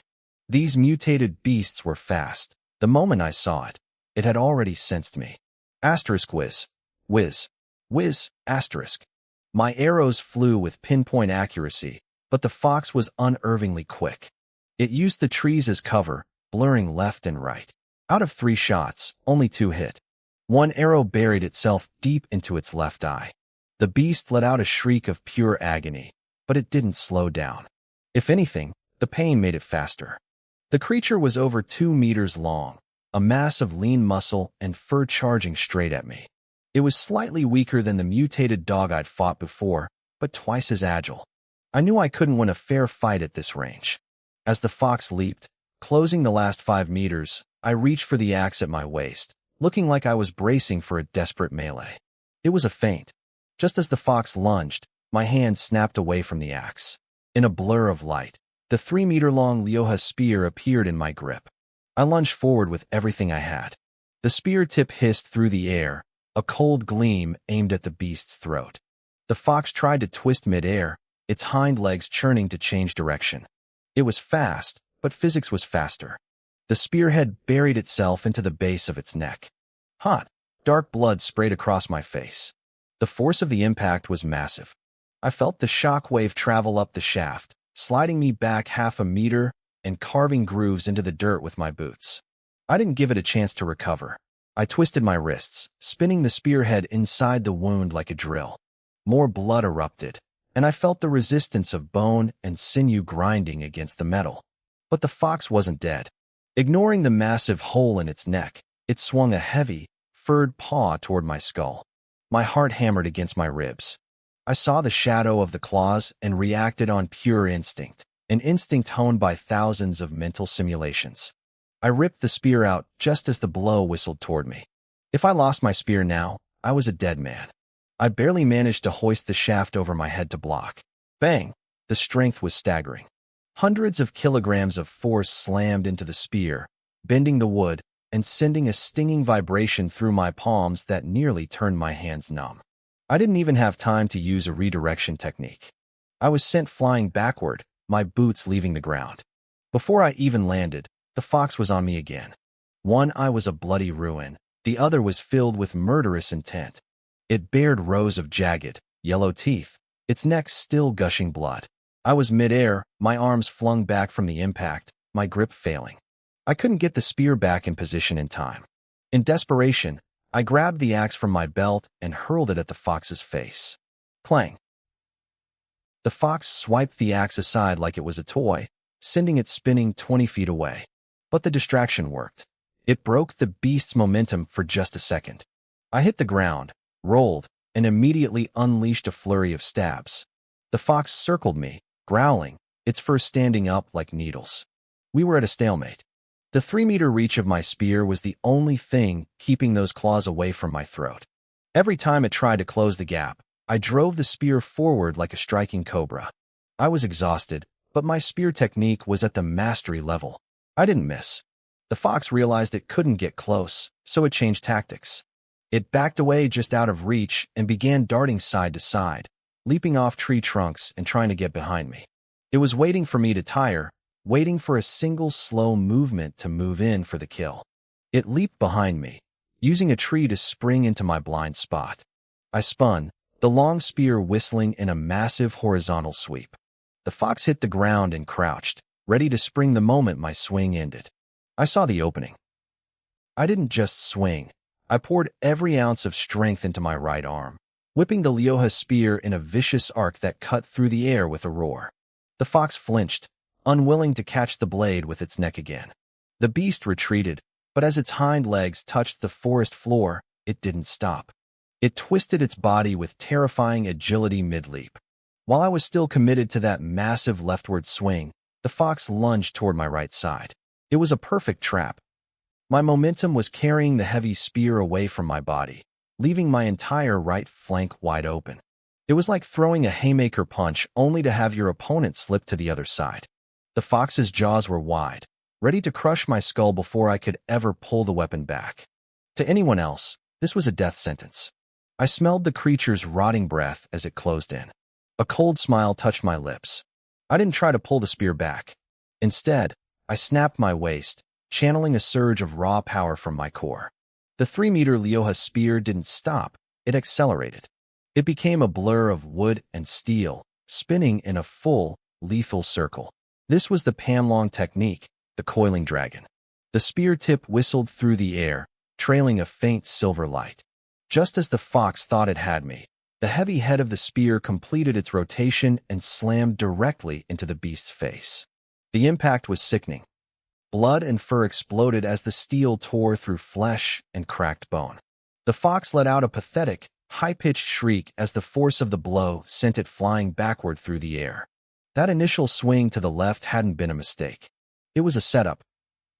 I had used the momentum of the miss to fuel a strike that was faster and harder than anything I could have done from a standstill. The fox hit the ground, its legs twitching uncontrollably. It tried to scramble up, but its equilibrium was gone, and its soft belly was exposed. I didn't give it a second to breathe. I lunged forward, my spear becoming a silver snake that bit again and again. I stabbed 5 times in rapid succession, burying the blade deep into its gut. The fox finally managed to roll over and limp away, but it was a gruesome sight. Its glossy fur was matted with gore and dirt. One eye was a hollow ruin from my earlier arrow, and its left cheek was sliced open to the bone. Worst of all, one of my thrusts had pierced near its heart. It stumbled every few steps, trailing a river of blood. In a final, desperate act of defiance, it tried to pounce one last time. I was ready, and I swiped the spear in a low arc, batting the creature out of the air like a fly. It crashed into the dirt, legs trembling violently, until it finally went still. I stayed back, cautious. I drew my bow and put 2 more arrows into its eyes just to be sure. Only when the system confirmed the kill did I move in. I touched the carcass, and the power flowed into me. I stripped the hide and bones, stowing them in my system space in seconds. A notification flashed. Asterisk host has absorbed mutated night fox. Attribute points plus 15, asterisk. The body vanished, leaving nothing but a stained patch of grass. I retrieved my axe from the bushes and hurried away from the scent of blood. Only when I was a safe distance away did I let myself breathe. My heart was hammering against my ribs. I had just killed a mutated beast in close quarters and walked away without a single scratch. If my blood chi had been just a little higher, maybe 30 points, that coiling dragon strike would have killed it instantly. The feeling of growth, of actually having the power to fight back, was intoxicating. I spent the rest of the afternoon hunting. I managed to take down a mutated wild dog as well. It managed to nick my arm, but with my enhanced vitality, the scratch healed almost instantly. By the time the sun began to set, I had gained 33 attribute points. This was far more efficient than hunting rabbits and rats. The Lyoha spear was a game changer. I decided then and there to split my time. Half the day hunting for points, and the other half practicing my forms. If I was this strong at the mastery level, I couldn't imagine what I'd be capable of once I reached perfection. The days blurred together as the academy entrance exams drew closer. The atmosphere at home changed too. There was meat on the table every night now. Even my bitter eldest aunt changed her tune, practically begging me to share the catch so her son, Lin Feng, could eat enough to push his blood chi past the 10-point threshold before the selection. Sharing my catch with eldest aunt was a small price to pay. I didn't have the heart to tell her that even if her son, Lin Feng, managed to scrape together 10 points of blood chi, his chances of getting into the academy were slim. The children of city warriors and the city guard had resources we couldn't dream of, but I wasn't worried about them. In just 1 month, my own blood chi had soared to 35 points. I even kept 2 attribute points in reserve, just in case I needed an emergency heal. The academy registration was only 2 days away.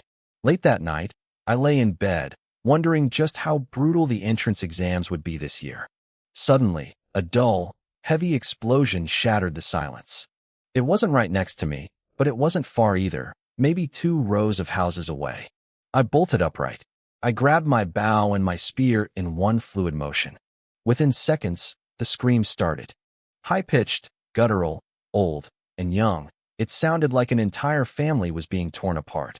My father, Lin Gang, woke up in a panic. With his low blood chi, he was helpless. "Stay here, Dad," I whispered, shoving my old bow into Lin Feng's hands for protection. "Watch the house. Don't come out. I'm going to look." I slipped out into the darkness. Torches flickered in the distance as patrol teams sprinted toward the noise. Members of the city guard emerged from their homes, weapons drawn, some forming defensive lines in front of their own doors while others clustered together to move toward the screams. The sounds of destruction hadn't stopped.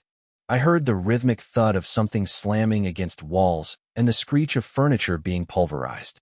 By the time I reached the area, a crowd had gathered, but no one dared to enter the house. Then, the screaming stopped.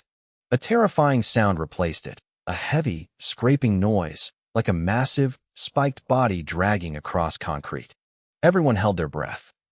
I stood back, clicking my 3-section spear together. I waited for the creature to burst through the door, but the sound didn't get closer. Instead, it began to fade, sinking deeper into the earth until it vanished entirely. The silence that followed was even more unsettling. The men gathered here were all trainee warriors with blood chi in the dozens, including myself. We could all smell it, the thick, metallic stench of blood wafting from the house. I stayed in a safe, shadowed spot, watching. I couldn't leave. If I didn't know what caused this, my family wouldn't sleep a wink tonight. Finally, a patrol leader arrived with a spare key. At his signal, a tense guard stepped forward and turned the lock. The door creaked open, and the light from the torches spilled inside. It was a slaughterhouse. Severed limbs and internal organs were strewn across the floor. Dark red liquid coated the walls, dripping slowly onto the tiles. The man of the house, a member of the city guard, lay near the entrance. He had tried to crawl for the door, his fingers still hooked into the floorboards, but his body ended at the waist. Everything below was a mangled mess of bone and meat. The guards recoiled, their faces pale. "Look at that," someone shouted. The captain tossed a torch into the center of the room. In the middle of the concrete floor was a hole, over a meter wide, surrounded by jagged cracks and bloody drag marks. The guard's body had been pulled toward it. "A burrowing beast," the captain muttered, his eyes twitching. "And looking at the size of this tunnel, it's a strong one." He led a few men inside, their crossbows and axes aimed at the black void in the floor. He dropped another torch down the hole. It fell about 5 meters before hitting a bend and disappearing. The tunnel remained silent. "It's gone," the captain announced, his voice heavy. The monster retreated. A collective sigh of relief echoed through the room. If that thing had stayed, it would have been a bloodbath. The captain ordered his men to cordon off the area and sent the onlookers away. I turned to leave, my mind racing. The gore didn't shock me, but the fact that a beast could dig through solid concrete and reach this residential area was terrifying. The victim was a guard. His blood chi couldn't have been lower than mine. He was ambushed and killed before he could even scream for help. This area was supposed to be safe. The patrols were fast, and the guards lived here, yet an entire family was wiped out in minutes. The world was even more cruel than I had realized. I tried to remember if I had ever heard of burrowing beasts entering the city outskirts, but my memory was blank. Poor old Zhang. I heard a neighbor whisper nearby. "What a way to go. We're lucky it didn't choose our floor. If only we lived inside the inner city," another replied. I heard the city walls go down dozens of meters into the ground. They have sensors there to listen for underground movement. It's a different world. I froze. A foundation dozens of meters deep? That was a massive engineering feat. I remembered seeing crews working on the walls after the last beast tide, while the refugees outside were left to rot in their shacks. In this world, if you weren't behind those massive walls, you weren't really a human being. You were just prey.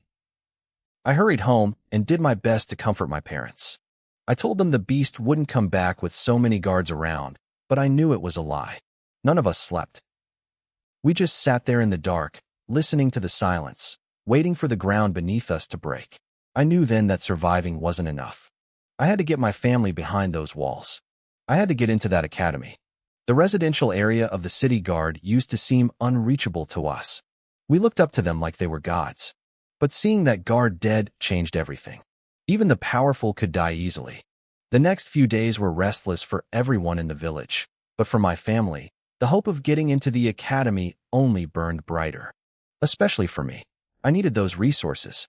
I needed to become a real martial artist.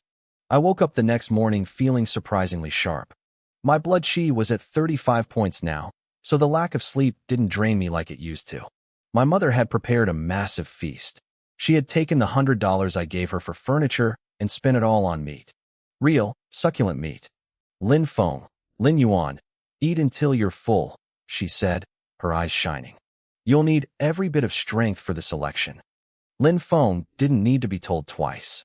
He shoveled food into his mouth, eating his fill of meat for the first time in his life. My eldest aunt and Uncle Wang sat at the table too, offering me nonstop thanks for the food. I waited for a lull in the conversation to make my announcement. I'm going to participate in the academy recruitment too, I said. The table went quiet. My family looked at me with wide eyes. I just shrugged and kept eating. I've been eating well lately, I added. I might as well try. Even if I fail, it doesn't matter. They didn't object. I was only 16, after all. I had plenty of years left to try again if I missed the mark this time. But one thing bothered me. The selection was a month early. Usually, they only announced it a few days in advance to test basic blood chi and strength. Something was different. While we were eating scraps in the dirt, the inner city was a different world. In a luxury apartment with glass walls reflecting the blue sky, Chun Minglu sat on a soft beast-hide sofa. She was wearing stylish jeans with holes cut in the thighs, the latest fashion. She cracked open a cold soda and looked at her father, Chun Yunlong. He was a mountain of a man, his muscles bulging under his black jacket. Don't worry, Dad, she told him. I'll take first place in the newcomer competition. I won't embarrass you. Her father smiled. He promised her that her adulthood gift would be the reward for winning. She was determined. This wasn't just a test. It was a power struggle between her father and the other vice city lord, Zhou. She wanted everyone to know her father was the rightful successor to the city lord. Back at the shanty town, a crowd gathered around a new notice posted at the gate. Most of the families were illiterate. They stood there scratching their heads, asking what the symbols meant. A guard finally stepped up to explain.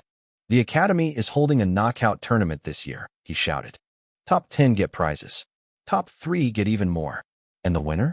The winner gets a personal reward from the vice city lord himself. The crowd went wild. A personal reward? That was unheard of. But the excitement died down quickly for most. We were just people from the outskirts.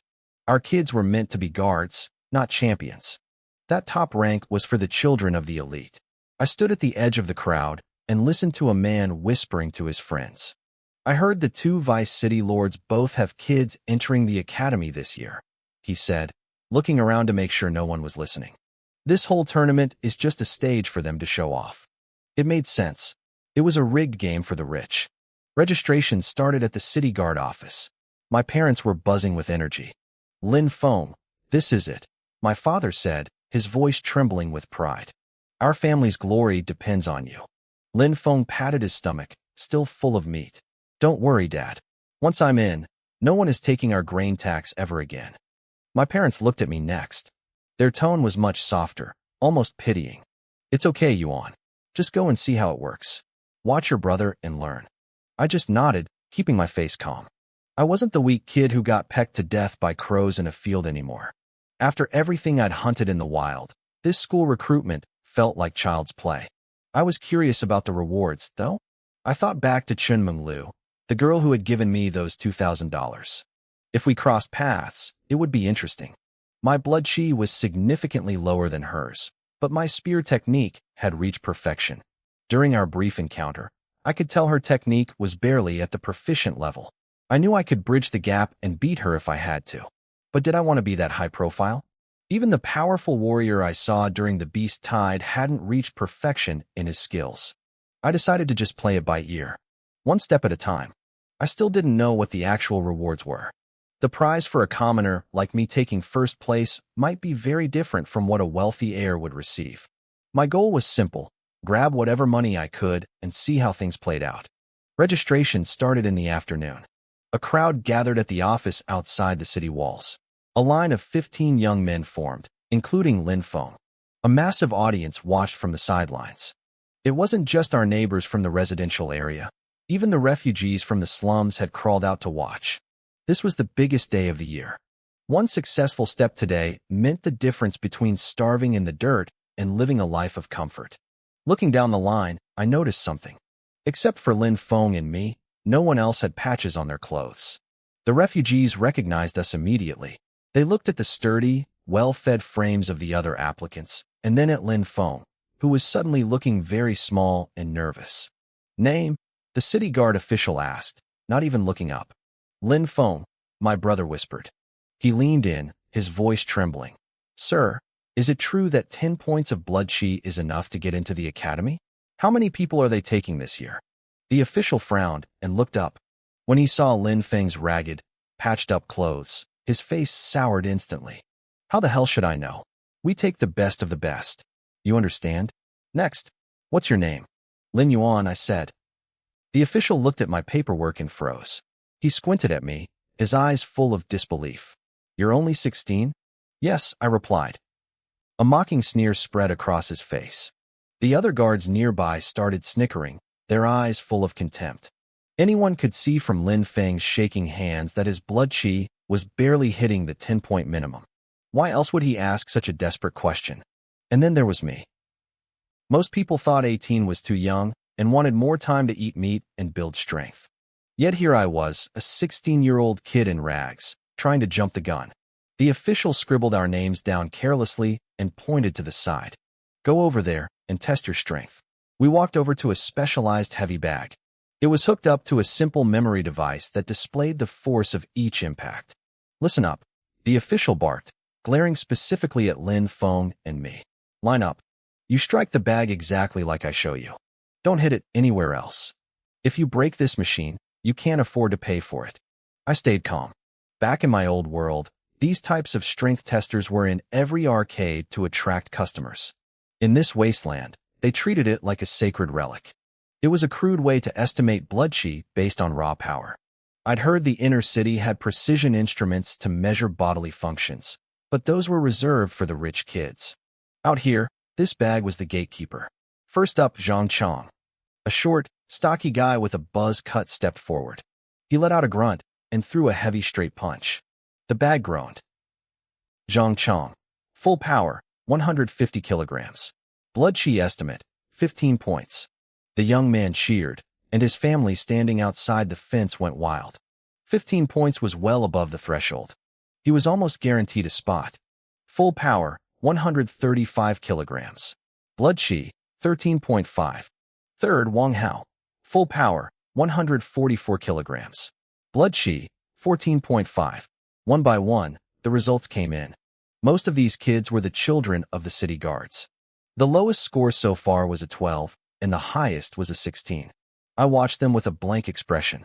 I knew I could take every single person here down at the same time without breaking a sweat. As the line shortened, Lin Feng started to panic. The 10 points he was so proud of earlier now looked like a joke. He was at the very bottom of the pack. "Lin Feng," the official shouted. My brother stumbled forward. "Relax," I whispered as he passed me, but his shoulders were hunched up to his ears. He mimicked the guard's stance, gritted his teeth, and swung his entire body into a massive, looping haymaker. The bag swung wildly. The screen flashed, 143. Lin Feng stared at it, stunned. Then he started babbling with excitement. 143. I have that much power? Lin Yuan, look. I hit 143 kilograms. I just shook my head. The official didn't cheer. He walked over and smacked Lin Feng across the back of the head. "Were you blind when I demonstrated?" The guard roared. I said a straight punch. Do you know what a straight punch is? If you swing like a wild animal, I could find an old lady in a field who could break 100. You think that counts? The crowd erupted in laughter. It was common sense. A swinging haymaker generated way more force than a disciplined straight punch. The 10-point bloodchi standard was based on a straight strike. Once you learn martial arts and weapon techniques, your functional power would far exceed that, which was how I was able to blow a mutated fox away with my spear. "One more chance," the guard hissed. "Do it right, or go back to your farm." Lin Feng's face turned bright red. He nodded sheepishly, took a few seconds to breathe, and then threw a proper straight punch. He even let out a weird little yelp to force his energy out. The bag thudded. The number settled at 105. The official scribbled it down with a look of pure disdain. Lin Feng. Full power, 105. Bloodchi estimate, 10.5. He had met the requirement, but no one cheered. Lin Feng hung his head, looking utterly defeated. He was officially the weakest person in the group. "Last one," the official called out. "Lin Yuan." I walked slowly toward the bag. The guard looked at my thin frame and my long sleeves, which hid my lean muscle. "Make it quick, kid," he snapped. "If you swing like your brother did, I'm disqualifying you on the spot." The other guards looked bored. They had never seen a 16-year-old from the outer zone make the cut. Most people didn't even dare to try until they were 18. The other applicants, the ones who had already posted good scores, watched me with smirks on their faces, waiting for the joke to end. The other applicants had already started leaving the field to find their parents. They were laughing and talking loudly, boasting about their bright futures at the city academy. For them, this was the only chance they would ever have to live inside the city walls for a few years. I ignored their noise and focused on the sandbag. I wondered if I should hold back.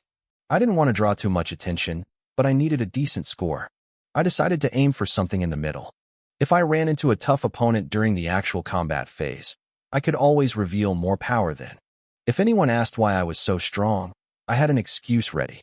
I could just say I spent the 2,000 yuan the woman gave me on meat to fuel my body. This test was child's play for me. In fact, the hardest part was making sure I didn't hit it too hard. My mastery of the spear and sword was etched into my bones. Whether it was the explosive force of a punch derived from spear techniques or the snapping power used in archery, I knew how to channel my blood chi to its maximum potential. I calmed my mind and centered my weight. I threw a single punch. The sandbag groaned under the impact.